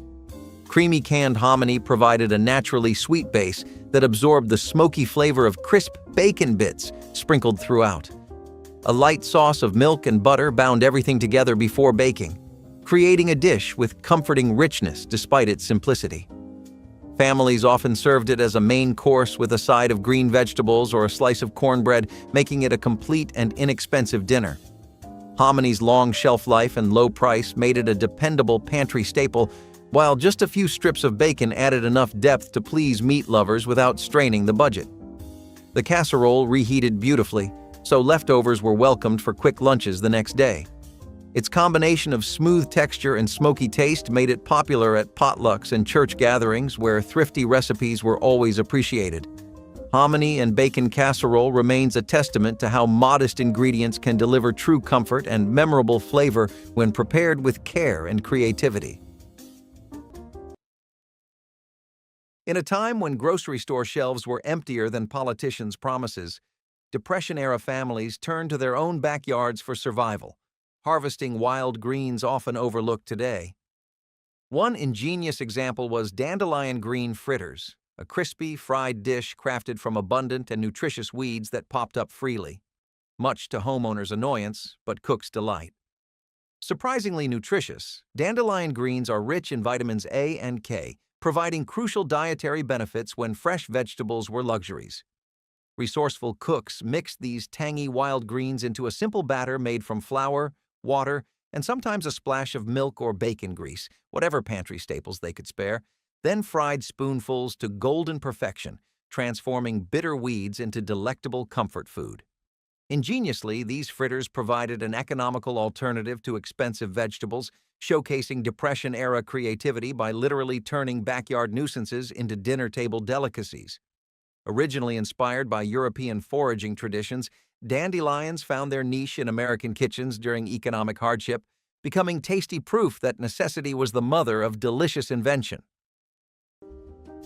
I think if you had to circle out and pick one specific dish that best shows the kind of mentality people were under every day during the Great Depression, you would pick water pie. The name itself shows you how frugal this dish really is, and it's pretty true to the branding too. It just takes water, flour, and sugar, and if available, you can use butter and vanilla extract.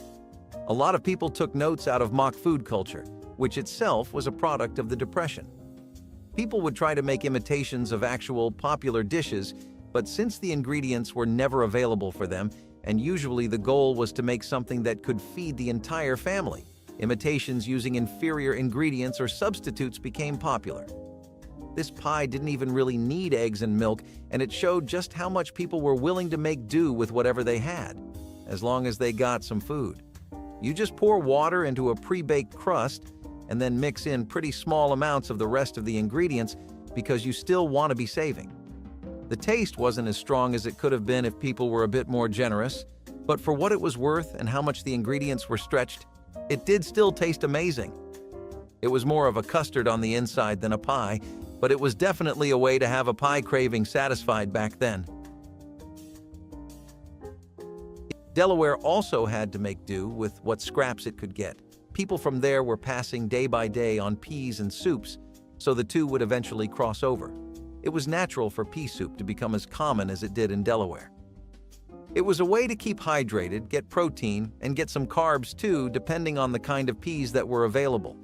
Making soups out of anything you could was kind of just the thing to do back then. It was a really common practice that a lot of Americans started adopting because of how convenient and easy to make they were. Those were 60 foods that once held families together when there was almost nothing left in the cupboard. Meals that took nothing and turned it into something worth remembering. If your mama or your grandma made any of these, drop the name of the dish and the story behind it in the comments. Folks around here love reading those. And if this video brought back a memory worth sharing, pass it along to someone who would remember it the same way you do.